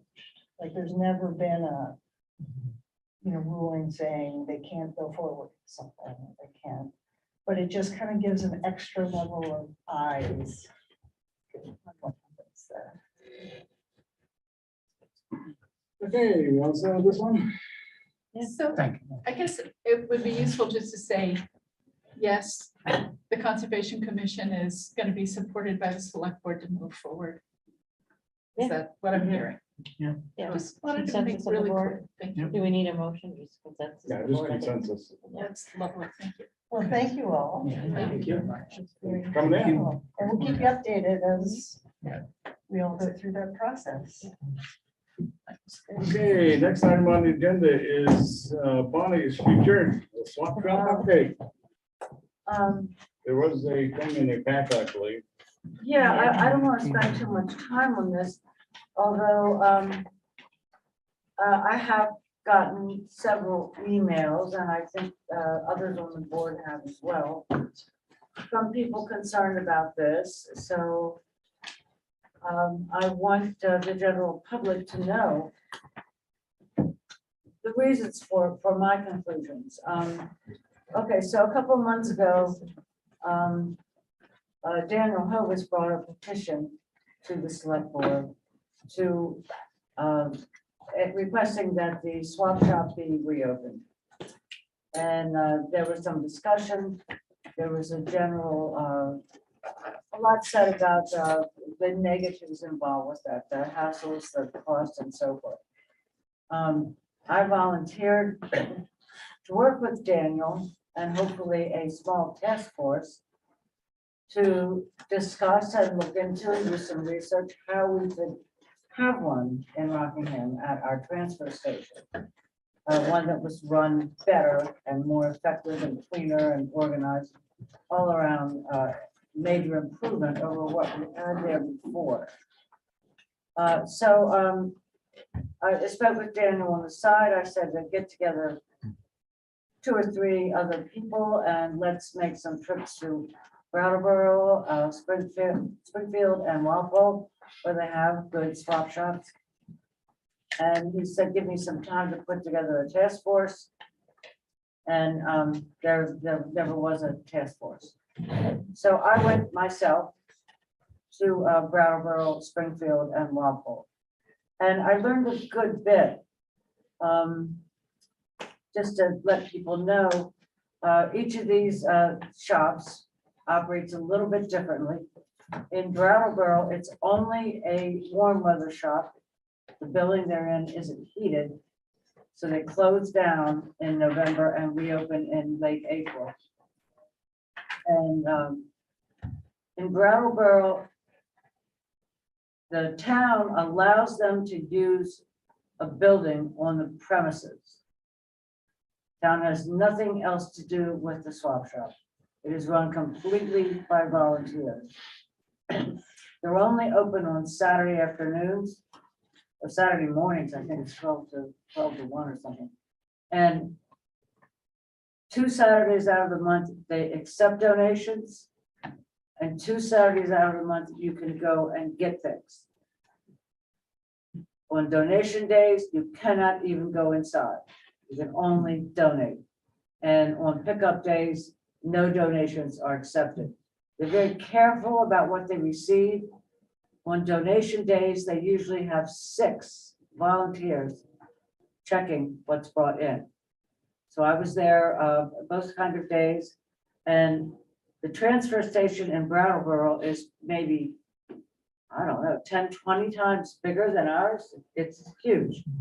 And there's lots and lots of room, several buildings. They have their own entrance into the station and their own long drive. So cars line up to donate and these volunteers meet them and they just drive off. So that's how that operates.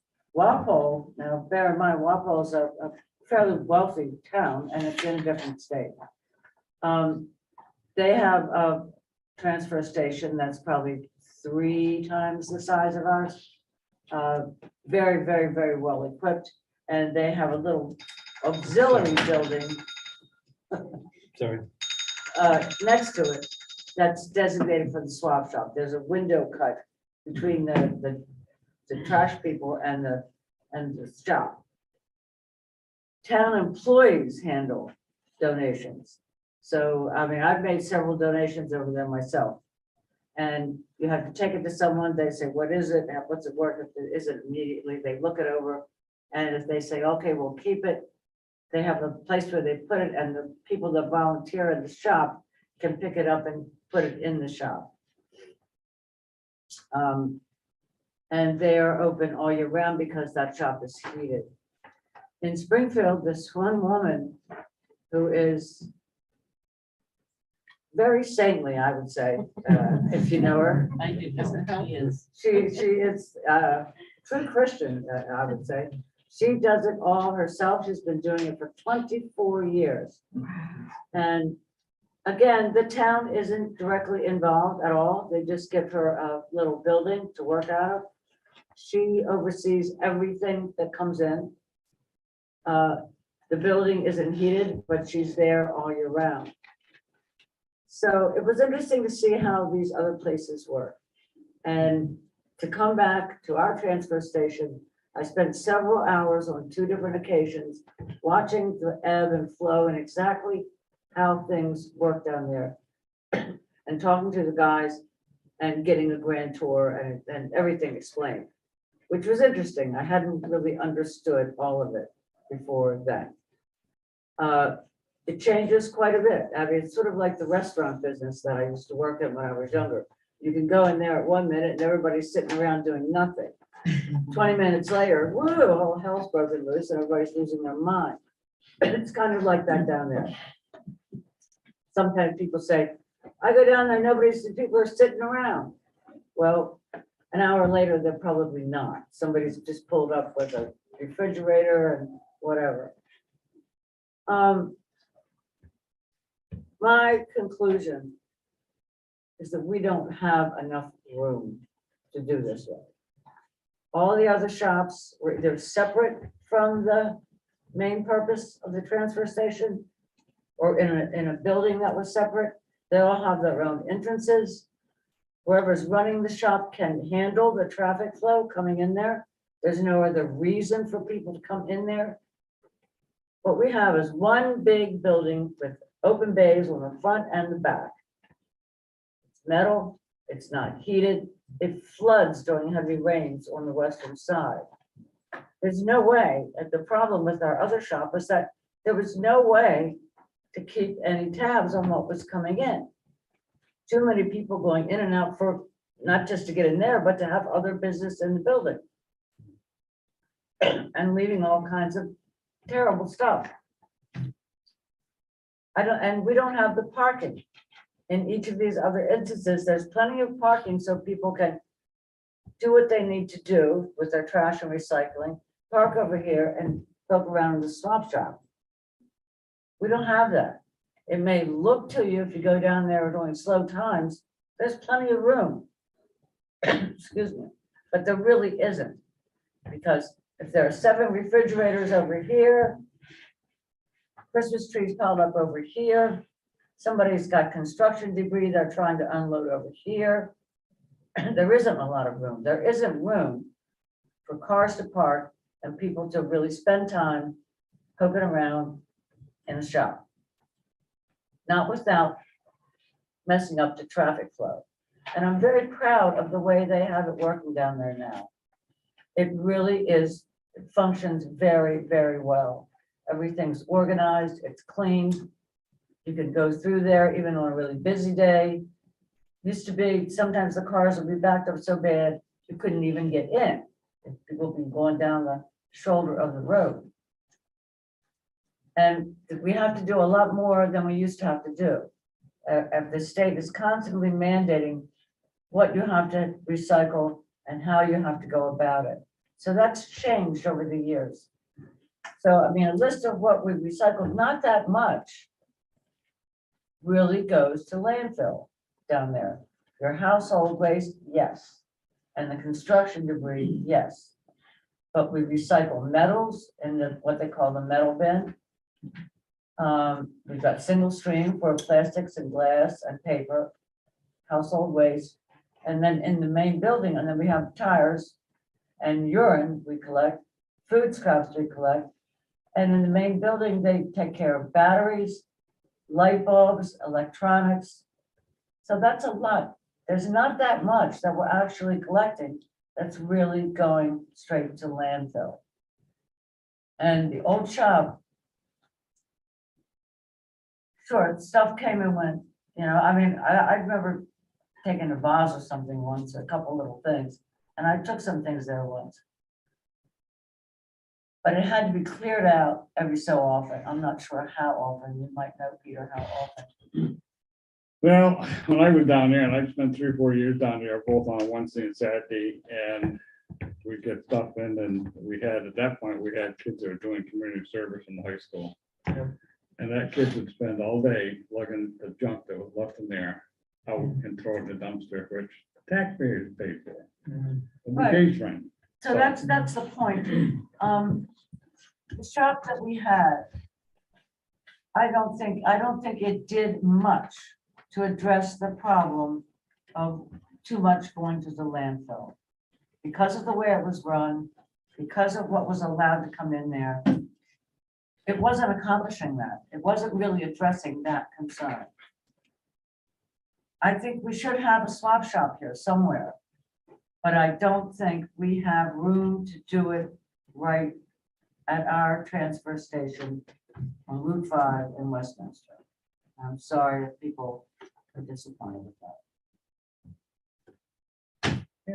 Questions?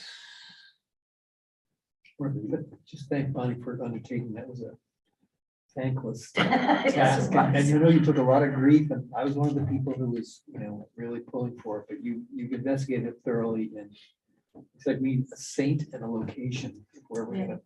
Yeah, I mean, at one point I was considering, because move more land, but then Scott sent me the maps with the elevations, and you can't add any more land to what we've got down there. There's lots of contaminated sites, you really can't expand what you've got already. It's limited to use the open land that you got now, which is just, it's 1.55 acres. That's all you got up there. All right, and it's wetland, so you can't. And there's, well, it's all downhill and stuff, and it's all dump debris and everything underneath of what you're sitting on right now. So.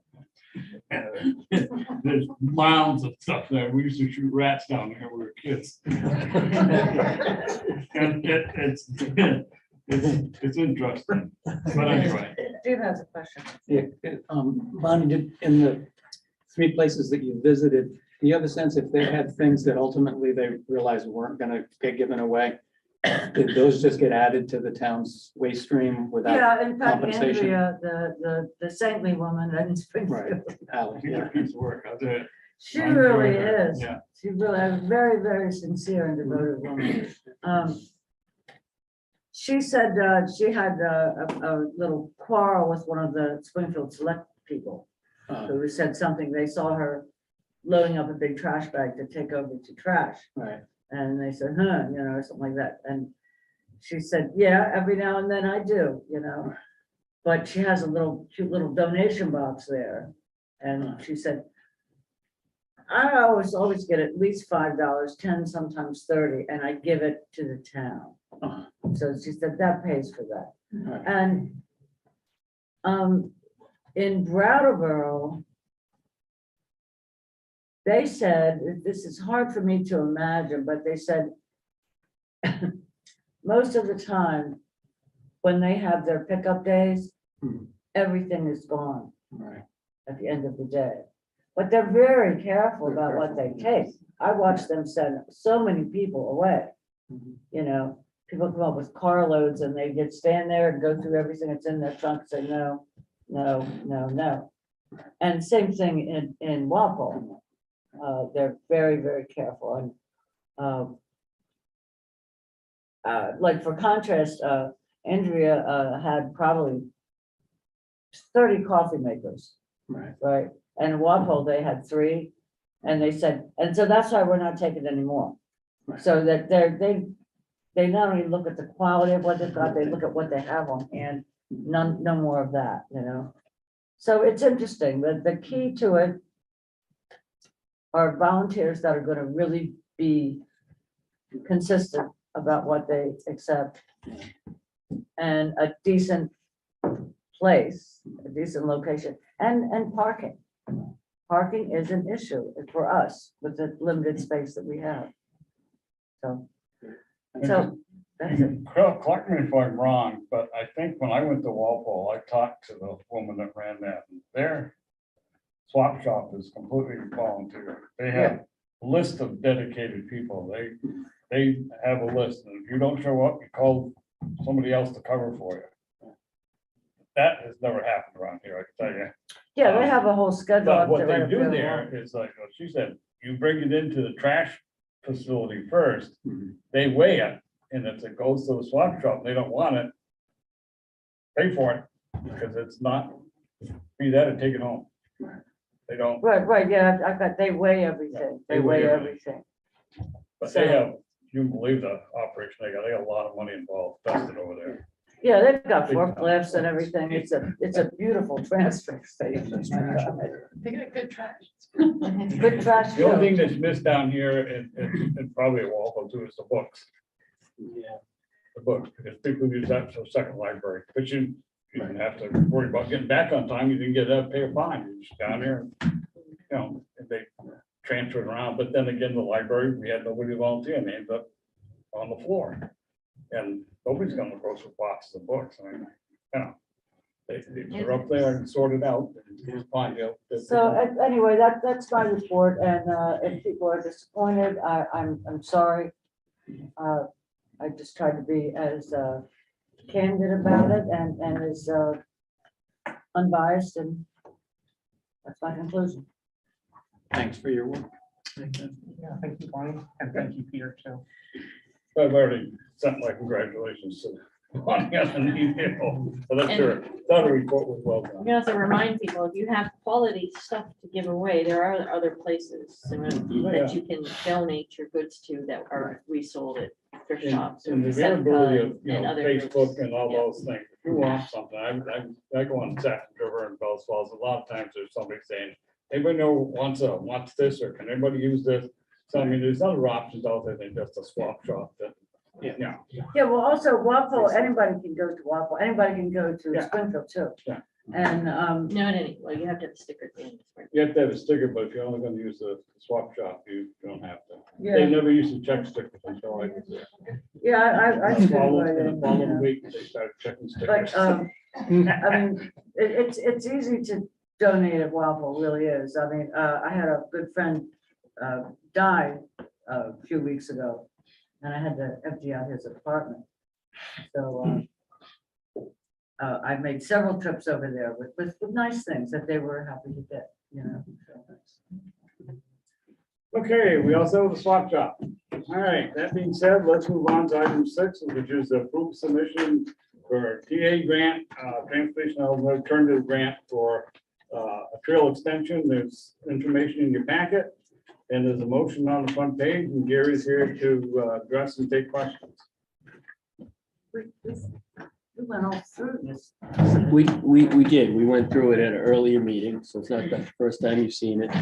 And basically, it's a scoping application, and so it would operate the same way that the one we're doing at the School Street extension in Atkinson Street, where we engage a municipal project manager, likely Wyndham Regional Commission, and the grant pays for that, some of the grant funds. And they would identify the best alignment for the trail and look for methods to make it, fully accessible. So being in the designated downtown and, walkable to all of Bellows Falls, they would identify a way to make it ADA accessible, like ideally, if it's possible. Seems like it is.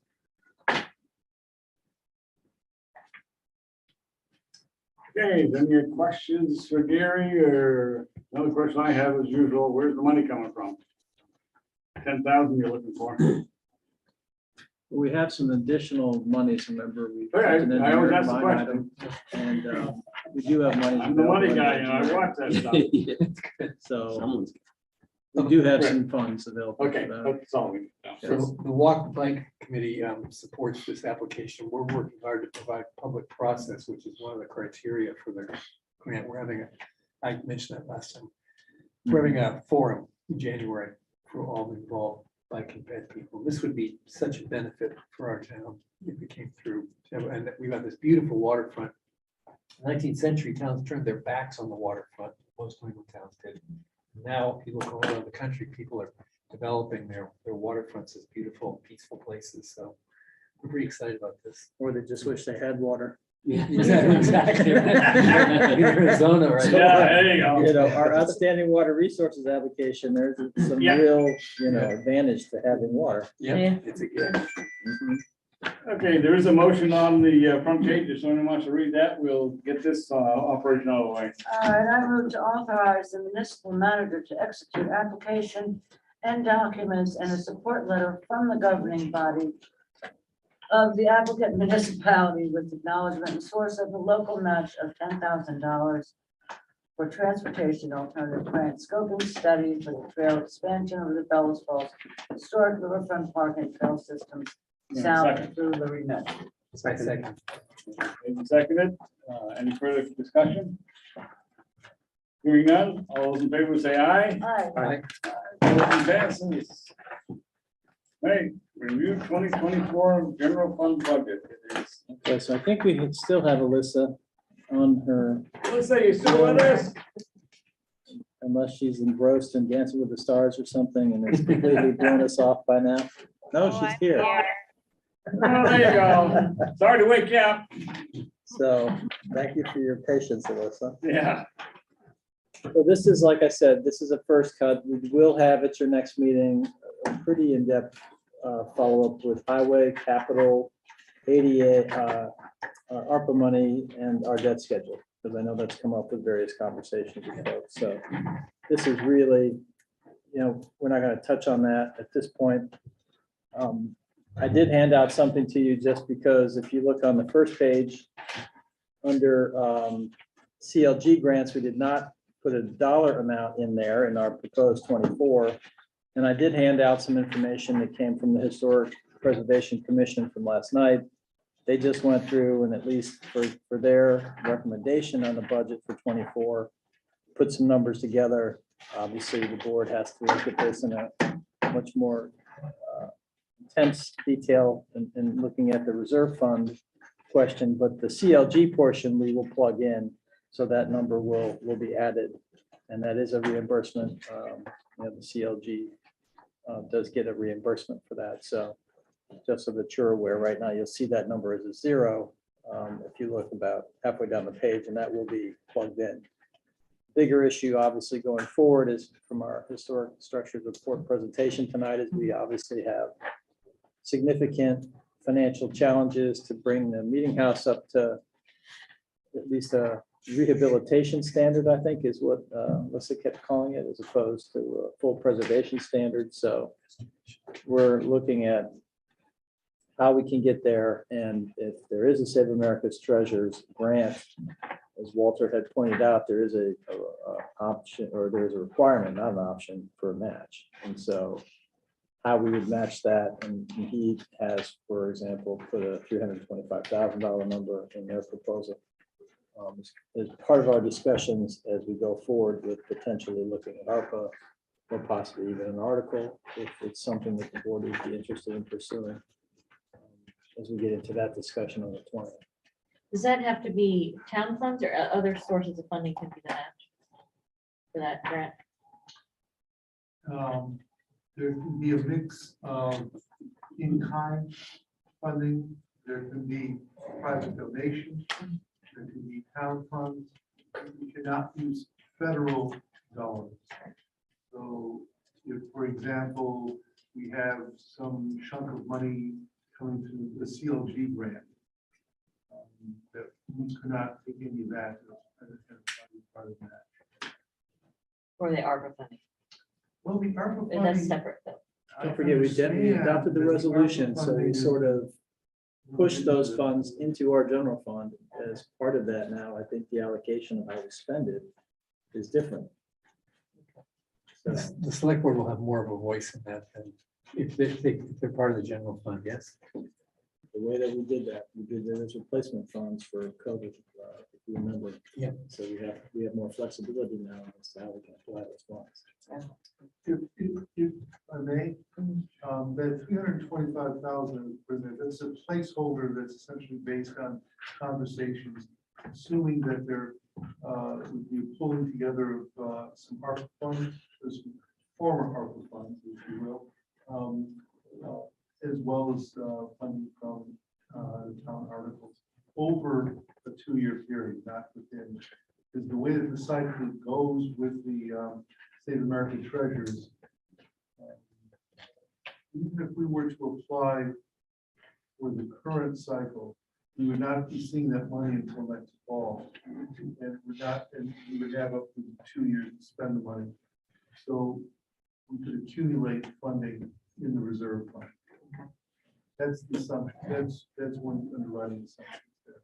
It's not that we need all that in just one fell swoop. It's part of it. So there are some, like I said, there are some numbers that we'll have to plug in under that first page. We'll just jump through it real quick and then we can go back and have more substantial conversations because I'm sure there's questions and also I can have Alyssa jump in as well. Solid waste and recycling, if you've noticed, we have increased our budgeted figures. We have been consistently over our cost estimates. I guess it's a good news, bad news proposition. We're busier, we're taking in more materials, but the cost of disposal for all those materials is increasing. And so you'll see that we're still not running a profit. We've closed our gap, but we have not been able to at least run a break even. And at this point, I'm not anticipating, based on our looking at the numbers for 24, that we'll be running at a break even for 24 either. So the theater, if you look at the third page, a lot of the theater is again pushing, and Charlie had presented to you as part of the red update that we are looking at adding more live production and shows that gives us a greater return on the theater use than right now we're experiencing for movies. Movies are really in a sort of a strange position right now. And you can see it nationally, and we're no different. The people have not really returned to theaters in the numbers I think they anticipated, and with streaming and other competition,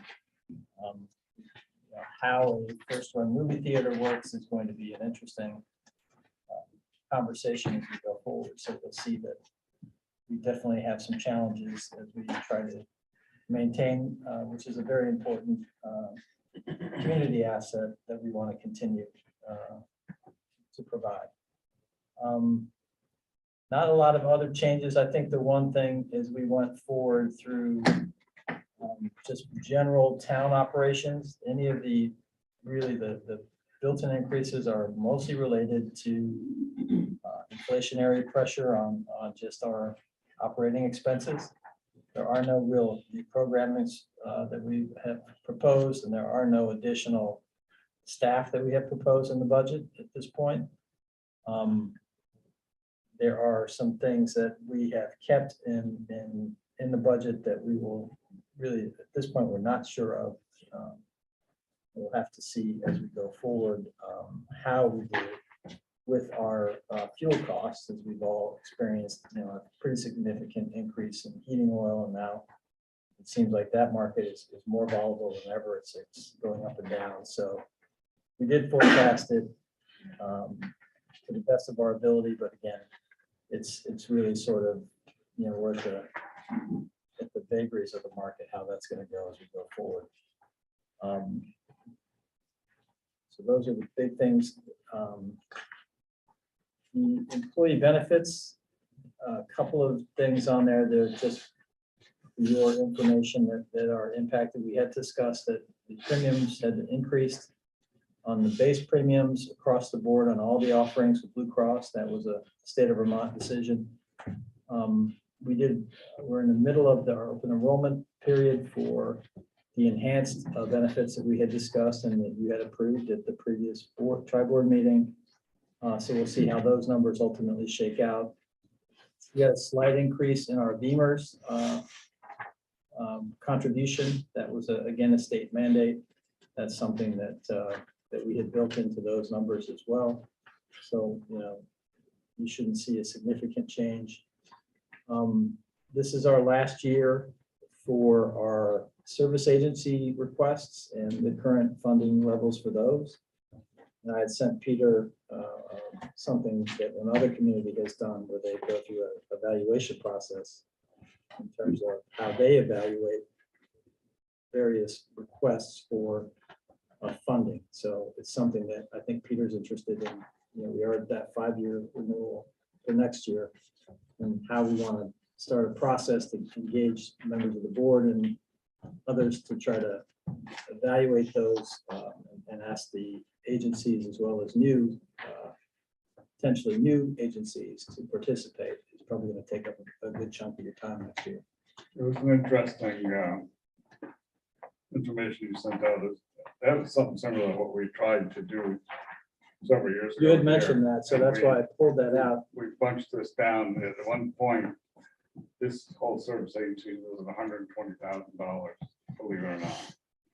We finally set up a committee to screen all the applicants. We asked them to provide all this information, who they serve, all this thing, and any other towns that they serve contributing. And there was a little tension at points on some of these articles, but we were able to knock it down to $70,000, believe it or not. And now it's starting to creep right back up because every time you turn around, there's another person knocking on the door or increasing, looking for increased stuff. And some of these are duplicates. They all do the same type of thing. So I think if we were to set up a screening committee, or not this year, because this year we vote on the whole bunch, but next year where each one gets voted separately, 23, 24, that's where we should need to set up a committee to screen these. And they are really, it makes a difference because you can really sort out the ones that aren't gonna. We just got another one from Brattleboro, believe it or not, looking for a handout. So, oh yeah, they come from everywhere. 'Cause many hacks in the community, they just turn the money over, they don't ask the tough questions. I wanna see if the historical business has. See, here's another one. Here's another one. Do you think the I historical already donated to society one from Brattleboro, cut it out. could give It is the A couple- season of giving. Peter. couple $1,000 to help us maintain the riverfront park? That's been a constant source of stress on the Historical Society, and I did not budget any money in here, but it's an item I know that causes a tremendous amount of volunteer burnout trying to maintain, It costs money and it costs money. to keep it Everything costs mowed. money. There's nothing free, no matter what they tell you, there's nothing free. in it. Yeah, Somewhere on the world, there's somebody coming knocking on your door saying, yeah. We don't really have any income, just, donations. But these groups also provide a service to our community, so you have to balance that out. It's well, just- that's true. No, I'm not saying they Service. don't, but Yeah. the park is a service to the community, I think, It is. to everyone in the community. So do we need to put a date on when we're gonna establish this committee, Peter? I would do it, sometime after the town meeting and set up and then get them out so they start processing eliminated. I think that was in August they started. Yeah, they started in Started August. in August at this town of Weathersfield. And it's a very detailed process they go through.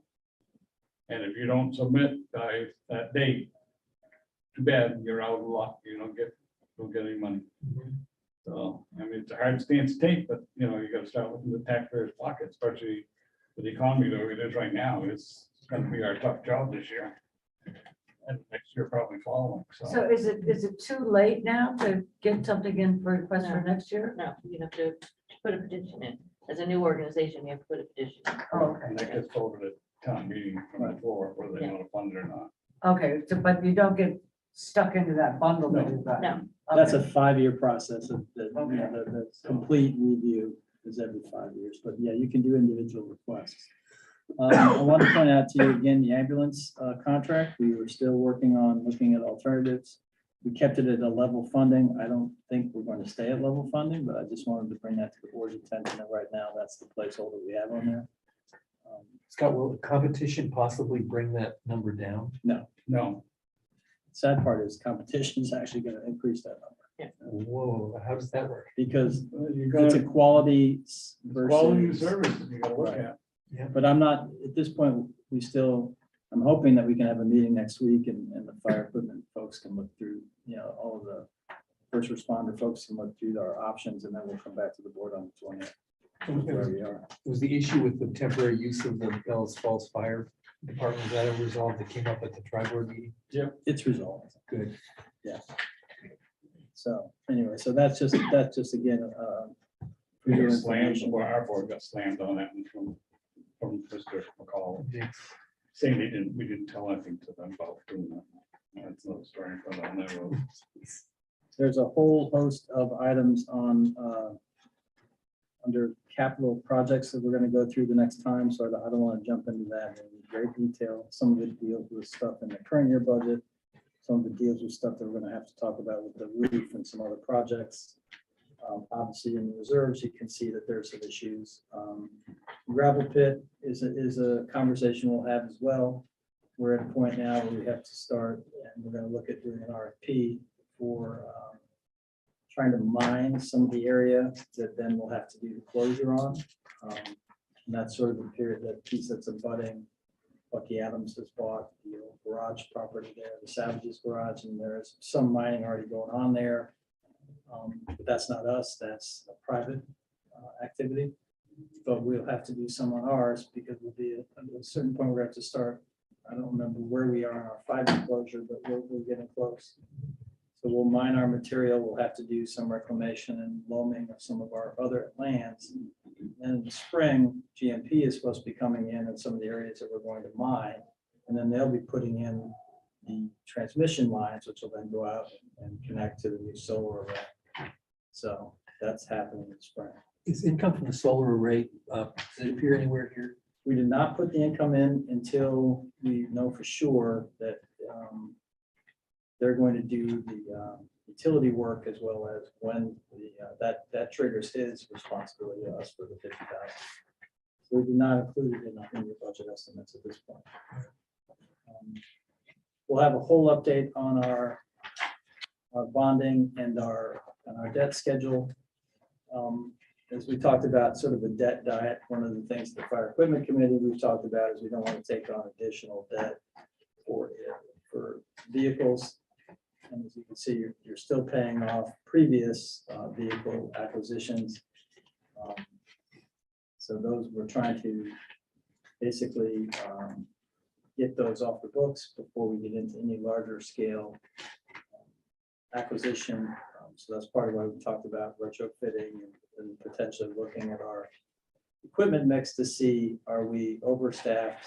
Are we over, what the word is, I guess we've got too much equipment, not enough manpower.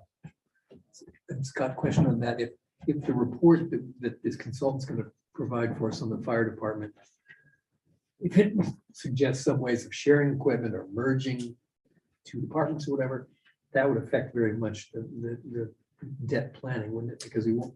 Yeah, because if you saw that replacement schedule that we had looked at in our joint meeting, is a substantial amount of money. It's scary. It's in the millions. And, you know, again, we're sort of previewing our next meeting, which is a lot of big topics, but obviously the board wants to, you'll have to bond for some of our expenses on the bridge projects. And so that really starts in earnest probably by 26 or 27, because I think, you know, based on the schedule that they gave us, you know, they'll be into construction and ultimately, you know, taking out the old bridge by 27. We still have not heard on the Bridge Street Bridge. We did ask to be included in the regional program for replacement for that. So I'm hopeful to hear something if we were qualifying to get that bridge done. And then we've already talked about wireless and how that sort of jumps right back into the schedule, starting in like 27, 28. So where do we stand on Depot Street Bridge? We haven't heard anything from them either, right? they want to come back and have a conversation with you. And I'm trying to figure out when we want to do it, to talk about galvanizing versus painting. And there's a host of different colors. And then the potential for what the cost would be into the future if you decide to paint.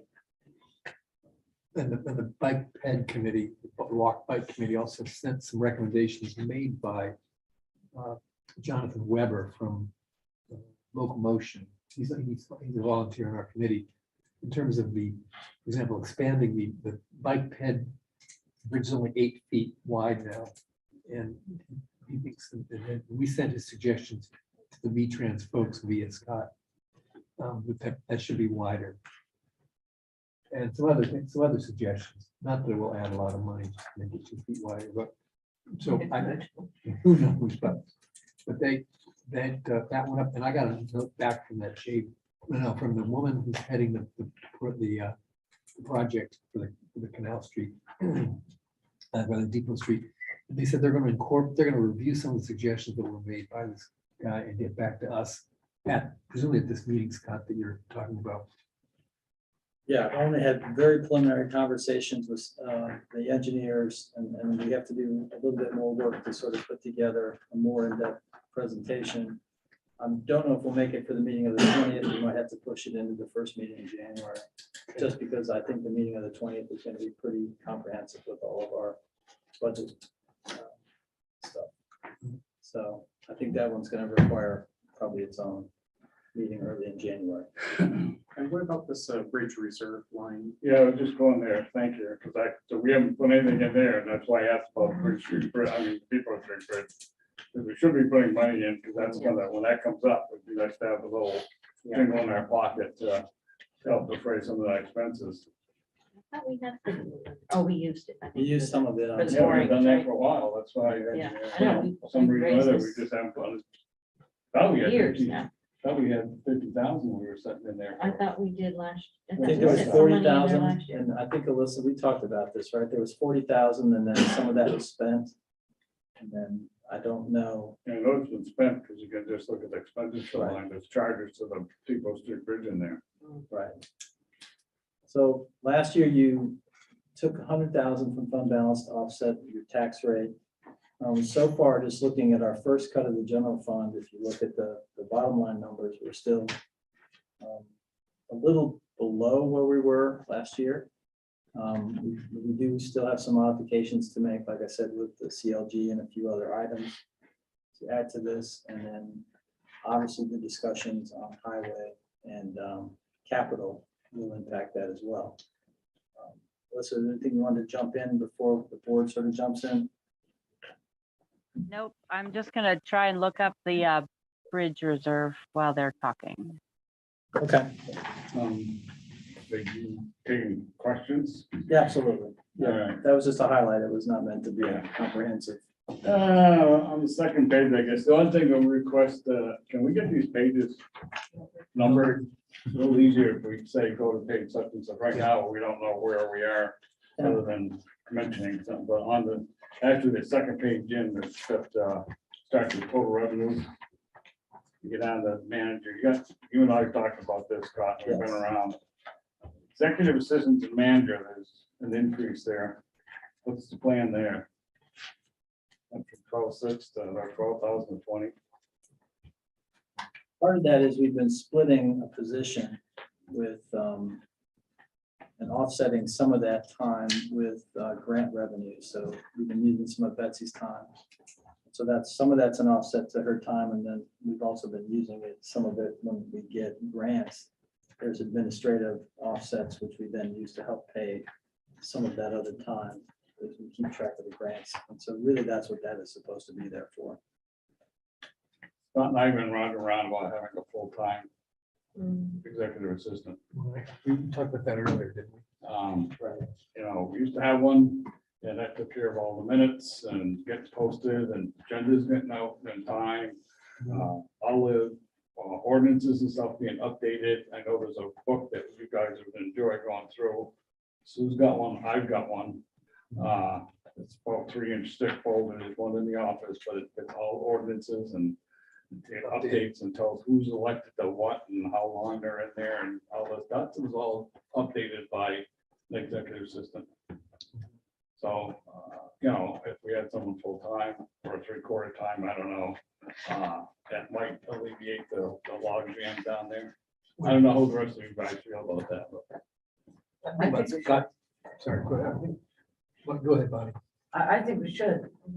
Yeah, I think about Scott's productivity, because Well, You're that your own- that was the point I was, because I know at one time you said, well, I'm doing this, I'm doing that. I say, yeah, but if we had someone else and they would take that off of that load, you know, yeah, because I'm concerned about your stress level, work level, whatever. Hey, does he look like he's stressed? Come on. I think the stress is down this goddamn house. He hides the stress well. He's got it. But anyway. That didn't mean you get in this much trouble.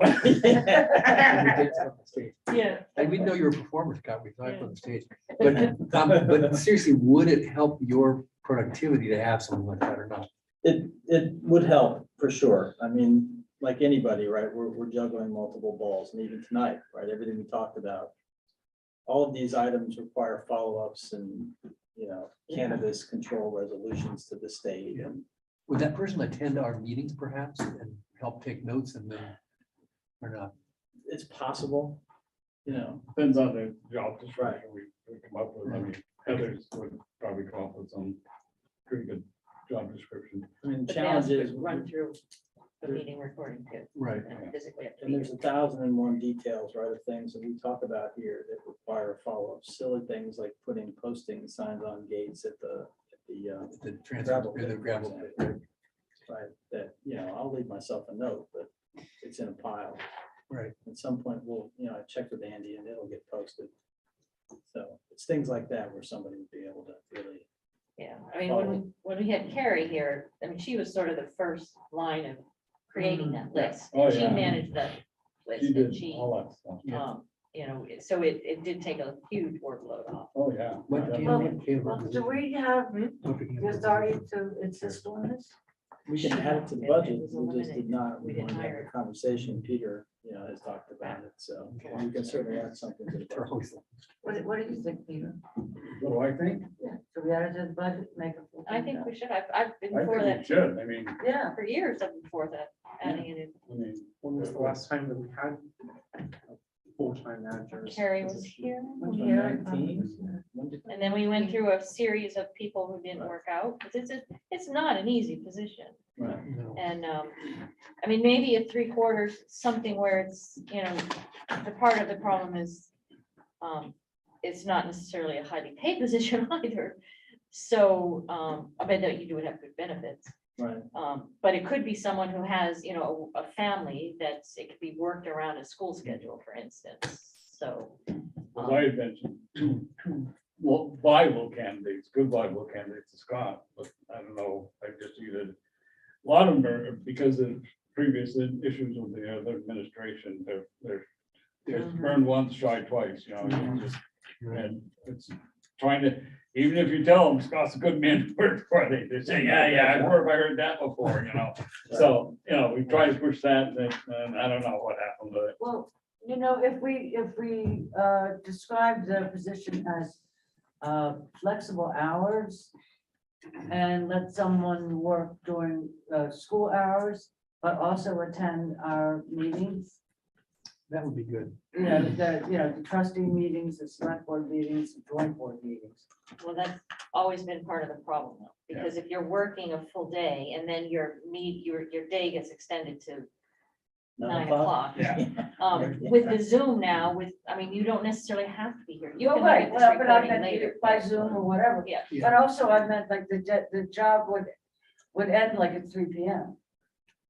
So you would just work a shortened workday, Right. but We'll look at something and we'll update that, so. to make it so that someone with kids in school. yeah, I think it's something the manager could, it all depends on the person, but I think we need to put money in the budget line for that. Yeah, I I think think we so, really too. need to put, I've been for that And for then, years. as it gets to have closer that to in D-Day here, we can always slice something if we have to. I mean, at that point, we're gonna be pairing a few things, I'm sure. Because there's big stuff coming in the highway discussion, Yeah. and, obviously the paving is a big conversation we have to have. And there's all options that we'll look at in the capital.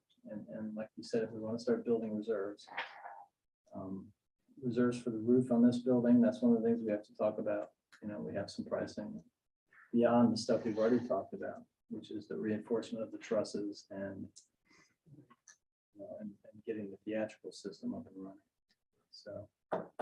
And to raise the other issue that we've been discussing and getting emails about is a service contract with Wyndham I County was gonna Sheriff. mention that and And right, so. I don't know whether we just put in, I just, of course, Alyssa would have to figure out how to manage this, but because we already know Bellas Falls residents will not be happy having that in the complete Rockingham budget. We know that going forward.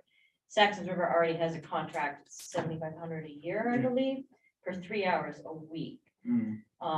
I don't know whether, figuring out how to put it in, maybe do you increase, say you ask contract out for 10 hours a week, and then Saxons River no longer has their individual contract, but they have their 3 hours. I don't know, book wise, for the budget wise, how you would manage that, and how would you pull out what Bells Falls residents will not want to pay? towards that. I mean, I remember looking, according to what they sent us, I don't know if I can find it now, but like 10 hours a week, I think turned into about $18,000 a year, if I remember right, something like that. Yeah, it's in that neighborhood. It's gonna be yeah. 15 to 18,000 Something Right. like that, at the $62 an hour figure. right? Which is what the sheriff's contract.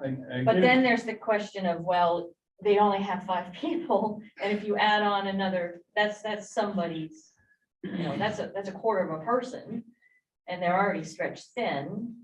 Also, Westminster's considering firing. Yeah, So we better check on what kind of. Yeah, Scott and I You talked about that, but I did get an email from, I stuck my neck out and asked Sarah if she could come up with some numbers, what they were thinking of doing for it. So her reply was about 4 hours a week. which I think is overkill, Well, honestly. So if you figure that, 4 hours a week times 4 weeks is 16 hours, times 12 is 192 hours at $62, because you gotta have 2,000 hours before you get there. So that amounts to about $12,000. And that's just for. Just for Barnesville? Barnesville. Yeah, which honestly, I mean, I live there and I hate the speeding. We do have problems. And a lot of the problems come down to a few people. I mean, some of the more serious problems, a few people who live in the near vicinity that the Wyndham County Sheriff's honestly would not be dealing with. It would be the state police dealing with those issues. So And then Peter's point about, what about Cambridgeport? What about the other parts, I think it has to be townwide. If we put it in the budget for, say, that 16,000, 10 hours a week, that has to go townwide.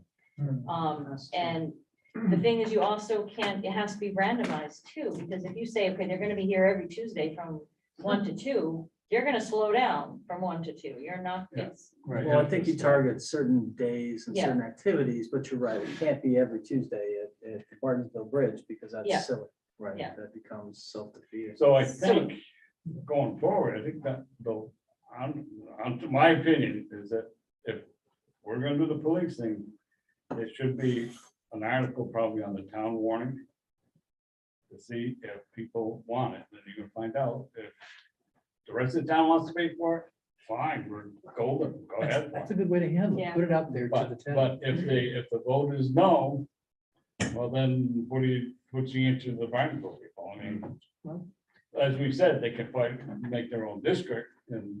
that's not gonna And happen. just to- just to Why give is the that board- can't wait? Because we can't afford it. I mean, $16,000 with a road with 20 people, 20 houses. And then you've got people who live out of state who own land, who don't stay there. They're not gonna be happy with that coming in on their taxes. Not gonna happen. I mean, of course, the other situation you could have, if we do just Barnesville, then Saxon River's gonna come in knocking on the door saying, well, they're getting it, why aren't you paying for ours? No, we can't do that. Yeah, I think- so, mean, it's yeah. crazy. We're. Yeah. I think the only way it would work is if you include Saxon's River in it. And you say, okay, you no longer have to come out of this with in your separate budget, that those 3 hours gets incorporated in the 10 hours that's going townwide. But the Then you trustees still are have the gonna problem go with Bell's bananas. Falls.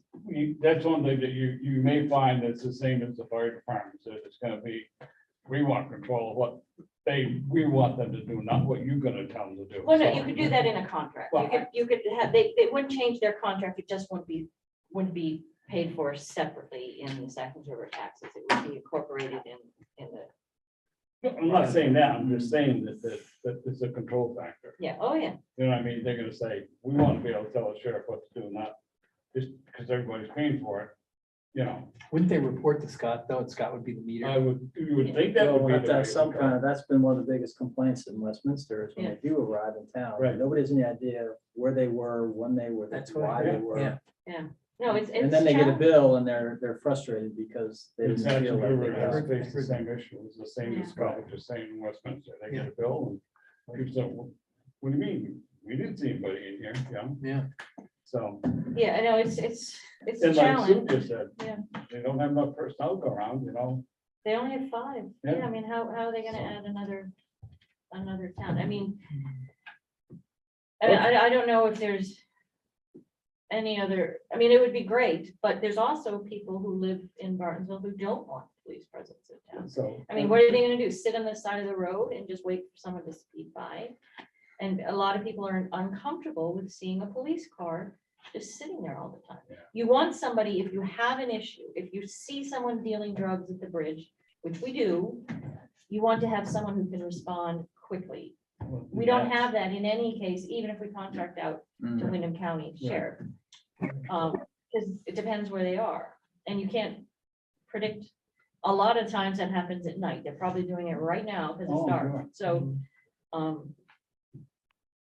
I don't know what the answer is. I'm just as frustrated as the rest of my residents and the rest of the people who walk the roads of rural Rockingham and don't like to have people speeding by and don't like people on their cell phone.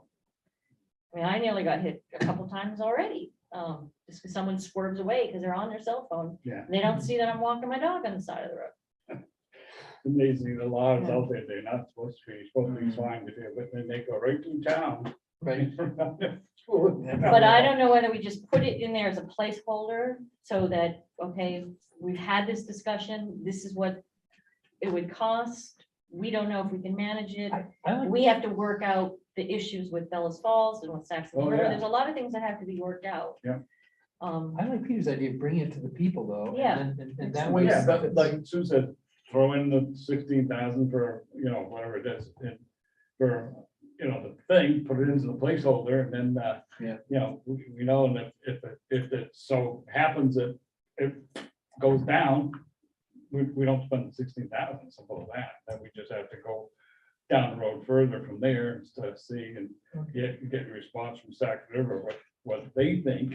I mean, I'm sure there's gonna be people say, that's a great idea, we want to pay for it. They pay for it in the roundabout way. Yeah. But Still pay for it. they still pay for it. So I mean, But more, instead of having it in the village, but it's gonna be townwide, which Different we've pocket. given the emphasis that, well, we pay town taxes too, the story you always get when this situation comes up. But I mean, when it comes down to what $16,000 is to someone whose house is valued at 150,000, it's not a lot of money for an individual person, but there's the problems of the service, and why pay that extra $20 in your taxes Right. if you're not getting the If you're not service getting service, and right. you're not, So that's Yes. another situation. or if you're angering all of Bellas Falls who doesn't want to have to pay. Well, that's- So what if we would invite the sheriff? Last time, remember the sheriff couldn't be here? I thought the sheriff was here, wasn't he? No, you No. said It was a representative. He was Send a- a rep. Okay, I know there were Lad two was here, but I thought then when I read the minutes, it was a lieutenant, I guess. Right, so can we invite the sheriff here? It'd be good if we work some of these questions through with the sheriff before we take this any further, right?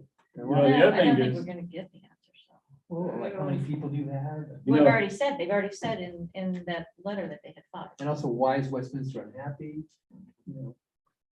the other thing is probably sticking an neck out with a short rope and bring it up at a joint board meeting where all three boards are there. And you're gonna get the argument of why Saxon River would probably jump on the suit, maybe they wouldn't, and then you get Bellas Falls opposition to paying the tax. So that would give you some impetus going into town meeting, where Right. you wanna go. Yeah, and I don't know if there's any way, The trustees is gonna go berserk. Yeah. well, say, and this is an How Alyssa else are question, we gonna do it? I mean, I know. say if we Crazy.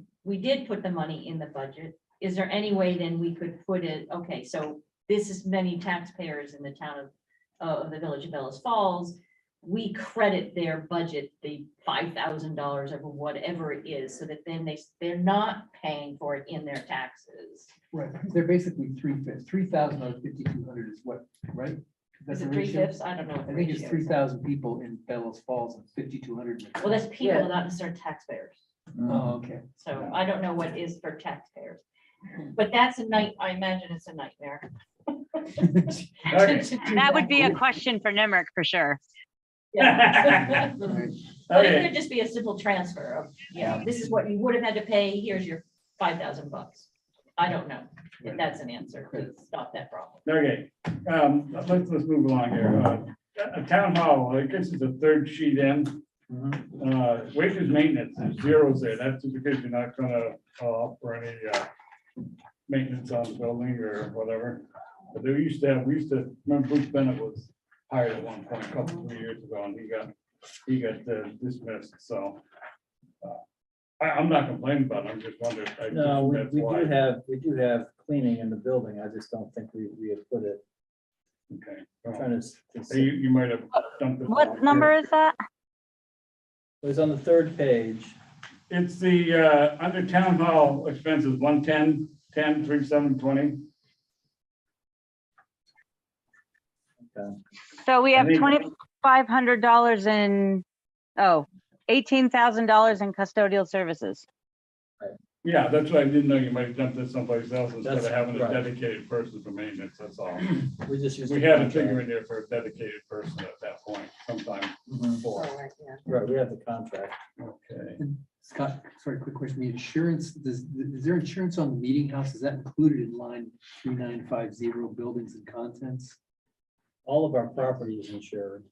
All right, So- including the meeting house. And how do you insure the meeting house? From what we just heard. Well, the problem is it doesn't really realistically have replacement value because Right. if there's a substantial loss, you're not gonna be able to replicate it. Right. So, at that point, you're doing a partial restoration at best, right? I mean, it won't be the same if it burns, for What is example. the amount of our property insurance? Well, it comes under general liability, right? So I think we have a $10 million umbrella. And then I think there's also, I'd have to double check on what the individual coverages are under the umbrella. It might even be in the book. Do you have the book there, Alyssa, with the binders for the insurance? I do not have the actual insurance policies, no. I can look it up in the binder. I just don't recall it off the top of my head. How about under professional services, first item, tax expense, we're not throwing a number in there at tax sale expense. It was 3435 a couple years ago. Well, we had put money in this year's, which I think we'll just continue to use, and then I'm hoping we don't have to do another tax sale if we, by the time we get this one done, I wouldn't think we'd have to do another one right away. So this one will happen in this fiscal year. Yes. Peter, the way that the tax sale expense gets charged back to the landowner that incurred that expense. I know, So there should be there might be like a couple $100, but nothing that we can really budget.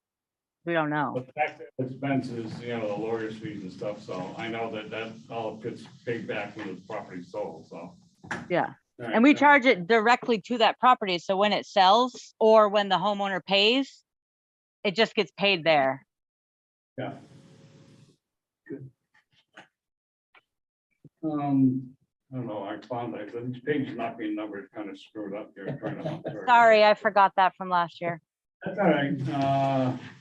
Bank charges, we're not throwing a number, I think it was like $9,900 or something like that. I think we had it someplace I saw a weird number like that sticking out. For the credit cards? Yeah, I think so. Yeah, You're we're no longer charged for that. Okay, well, it's bank. so Good work. Yay. That's fine, I'm just, It's a win. just asking questions. Win-win. We like to hear the good stuff. Yeah, that's true. Now Barker Street, there's no figure for that. We'd settle a contract for Barker Street, but there's no figure in this. Because it's a 24 budget, we don't anticipate, the work's gonna be done this winter. So Yeah. in the current fiscal year. Oh, let's see what else I got. That, now the 100,000 on the capital, not that, it's under, Current capital? yeah, it's under capital, so for the truck, you've got 100,000 to a fire department here, so I think it's for the truck that we're anticipation repairs for Rockingham truck, I think. It's under reserve. We're still waiting on the rest of the numbers. to Yeah, come we through. won't know that to the meeting of the 20th, because the company Yeah, that does capital projects, yeah. that does the restorations won't have those numbers until then. Does the tone contract work for all three of our fire departments? Is that shared among the fire departments, or how's that apportioned? They each have their own contract for that because they all carry their own pagers. And so, that's They're dispatched separately. They're dispatched separately. Why would that be? Because they, Doesn't A know have to know that I'm going to this fire, you're going to that fire? well, Sorry. Just a how do we get into, how much time do you have? Okay, I hope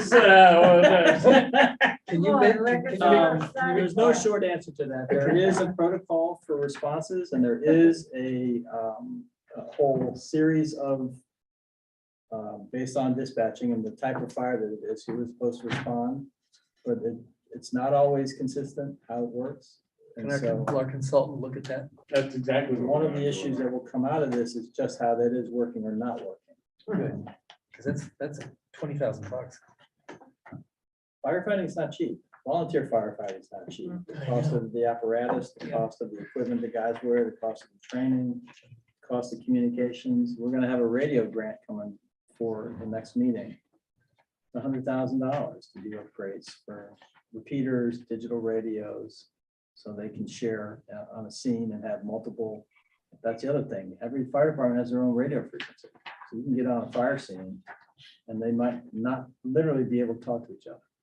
Because if they're not on the same, if they can't go to a digital channel that's shared, they can't hear each other. What happened? 9/11? Well, yeah, that was a lot of problems there. But that was one of them for sure. So, yeah, there's lots of issues.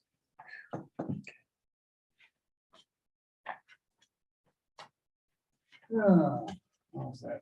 What do we want to do with the library? Do we want to level fund them like we were doing in the past through 79,250?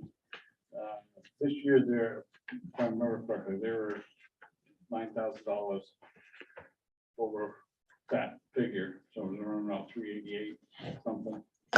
Actually, they came back with a revised budget and they are at 379. Oh, okay, well, that's good, they answered that question. But they are gonna come back to you at some point for some deferred maintenance. money. So I think that was sort of what they were laying the groundwork for. I remember the last time we did this, we approved the budget and they came back after and wanted something different, but we stuck to our guns and said, sorry, we already adopted. And we're gonna look into this further, so when we talk about our debt service, but I know Alyssa and I are looking at trying to figure out how many more years we have library payments, and it's pretty substantial on the current debt. It's quite a ways. It's another 10, almost. It's like 32, I think. Yeah. Yeah, It's a big, right, Yeah. it's a long number. So, Yeah, if there's gonna be additional maintenance work that needs to be done on the building, we really need to figure out how to spring it out, I think, carefully. I think you need an analysis like we did at the town, I mean, a real analysis like that was done at the meeting house, At least not the just, basic one. we really need to know. Okay, I think I'll stop just for lack of time. Or review of the time it is. Yeah. so we'll do those updates, we'll bring this Down the back to you, financials. and then we'll have the other piece. Do we have any boards? I don't see any envelopes. I don't know, I did not grab any on the way down. Well, let's do financials. I got some questions there too. Okay. Hopefully we have Melissa here. Go ahead. These are numbered, Peter. I was just gonna say that. I wanted to get there first. Oh, We'll have the other ones numbered for the next time, too. Well, I'll jump in while Peter's flipping through. The state civil fines, which is quite significant, 5,000 double, where, those are traffic stops? What are those? I believe most of that comes from the money that we go and ask them, twice a year? They do an accounting for that, and that's our portion of what the state police writes and other basic, anything that comes through the court system where we get a local piece of it. I think that's where most of that comes from. yeah, and it's traffic tickets and things like that. And often, Right. it seems like we don't see that money ever. So I just don't know if something has been, Well, more follow-up is happening on that to make sure we get it. I know it's been filed for on a more regular basis, and I think that's also when we revise our fire reimbursement for things like illegal burns, I believe that's also where that money should start coming as well. Because I think that's part of that BSA 24. Yeah, I mean, because, I mean, when it does come down to whether we do have this town approval to hire out, Right.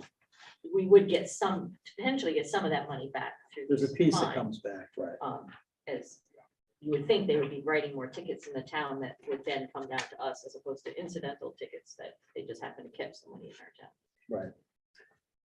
Right. Okay, here we go. Under revenue, I guess. Page 2 of 15 to 13. Recycling, brown goods and C&D is quite a ways up there for six months in. The budget is 65 or 42,7 for almost 43,000 right now.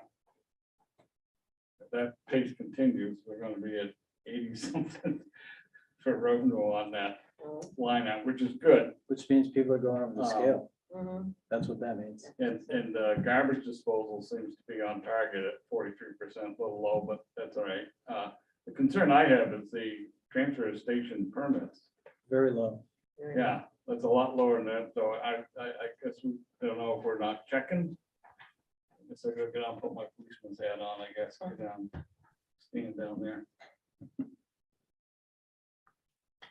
The shuttered venue grant, I looked at, that's not there anymore, so don't have to worry about that. Right. It I shows don't up believe in the they're budget. extending that a Right. third time. I think that one's done.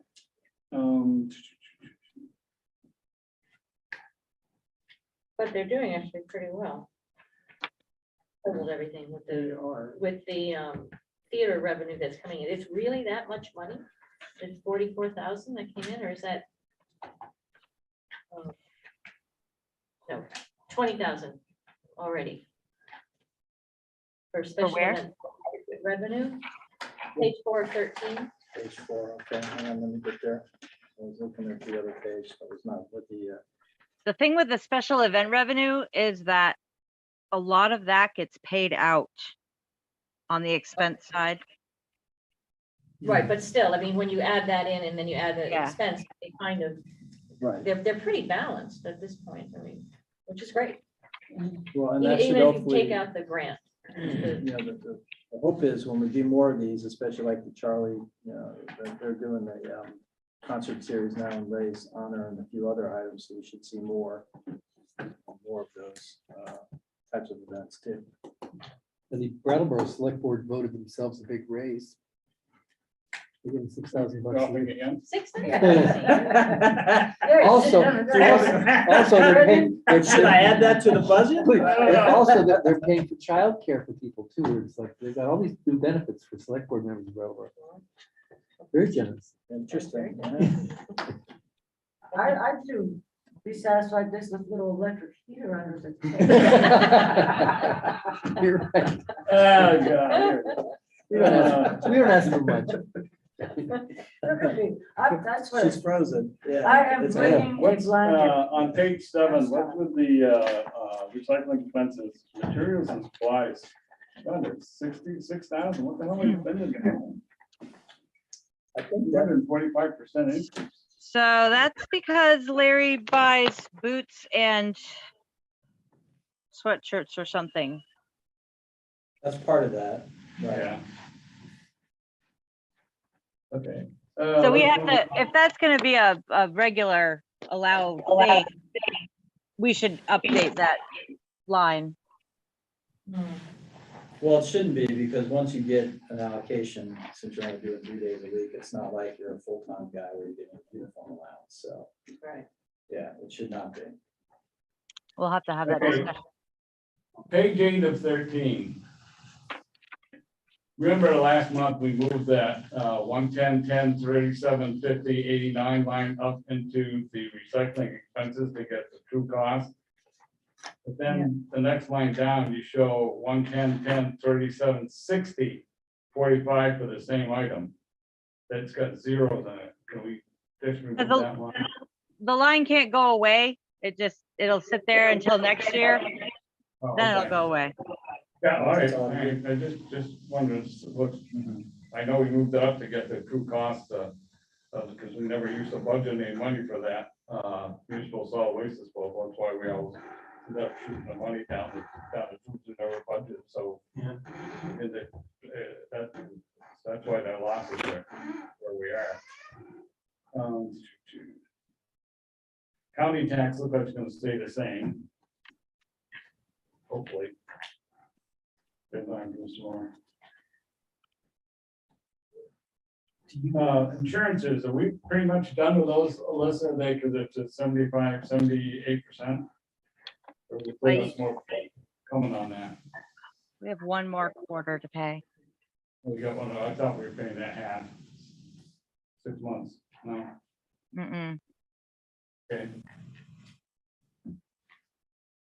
Almost done, almost done. Service agent. Okay, that's it. I mean, Other questions we can? yeah, go for it. On page 5 of 13, the $5,000 IRS penalty, is that in the past? I see it's under adjusted budget. Mhm. What's that? What is that about? That was added in there because there was a lot of mistakes with the W-2s that were made, and we were pretty certain that we were going to get a fine from the government. Haven't seen a fine yet, so maybe we're good. You can release that? Yeah. Okay, thank you for not making those kinds of mistakes now. We didn't budget, we didn't budget it going forward. you the first time. If you keep doing it, they don't forgive you anymore. Okay. Anybody else got any questions on budgets? Finance? We can let Lisa off the book then.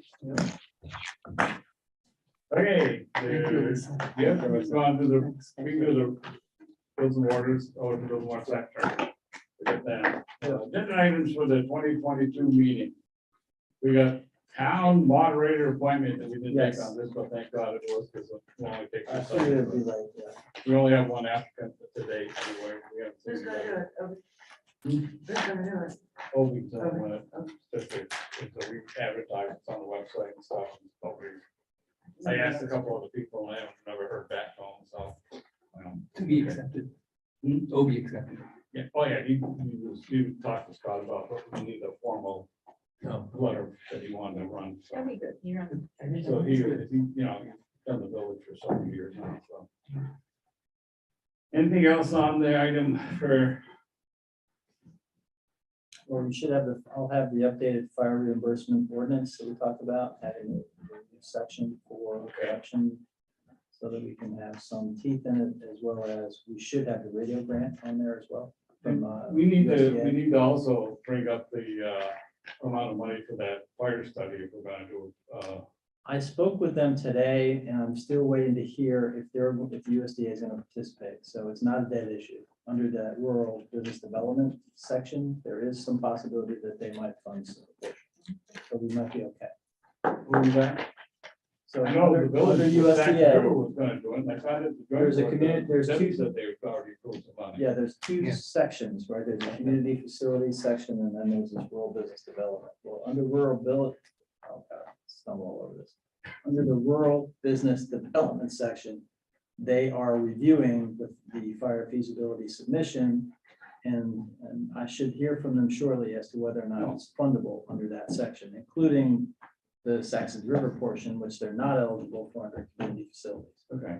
But that did So confuse hold me. on that. And then So it's still not dead yet. Okay.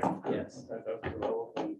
And if they do it now, if they do grant it, then we'll have it on for 20th, obviously, because we'll want to get it approved and get it started. Okay, good. I know that everybody was anxious to get that going, so I just, Yes. Very. okay, agenda items for the joint board, January 30th.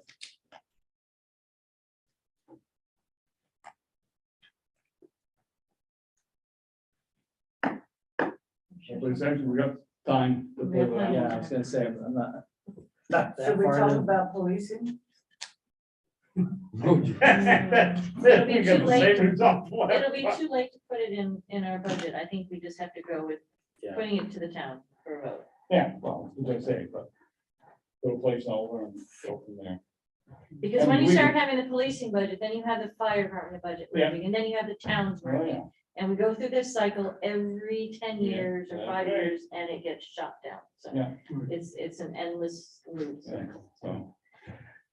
Okay, other business, start with the Rick. Nothing.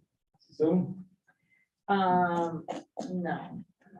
the only thing I have is the town report items, was requested that December 15th is a drop dead date for like the report of the select board, which I'll be working on this week.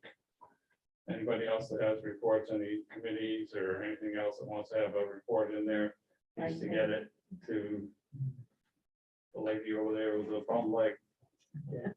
Exact assist at Rock, yeah. I'm not the title, that's the email. So you're in charge of that report. She's. Bonnie, anything? Listen. Okay. Elijah, you have anything? Hey, there's no need for executive session. Shall I get a motion to adjourn? So moved. Second? Second. Motion made second. All in favor, vote aye. Aye. We're out of here, guys. Thank God for that. Recording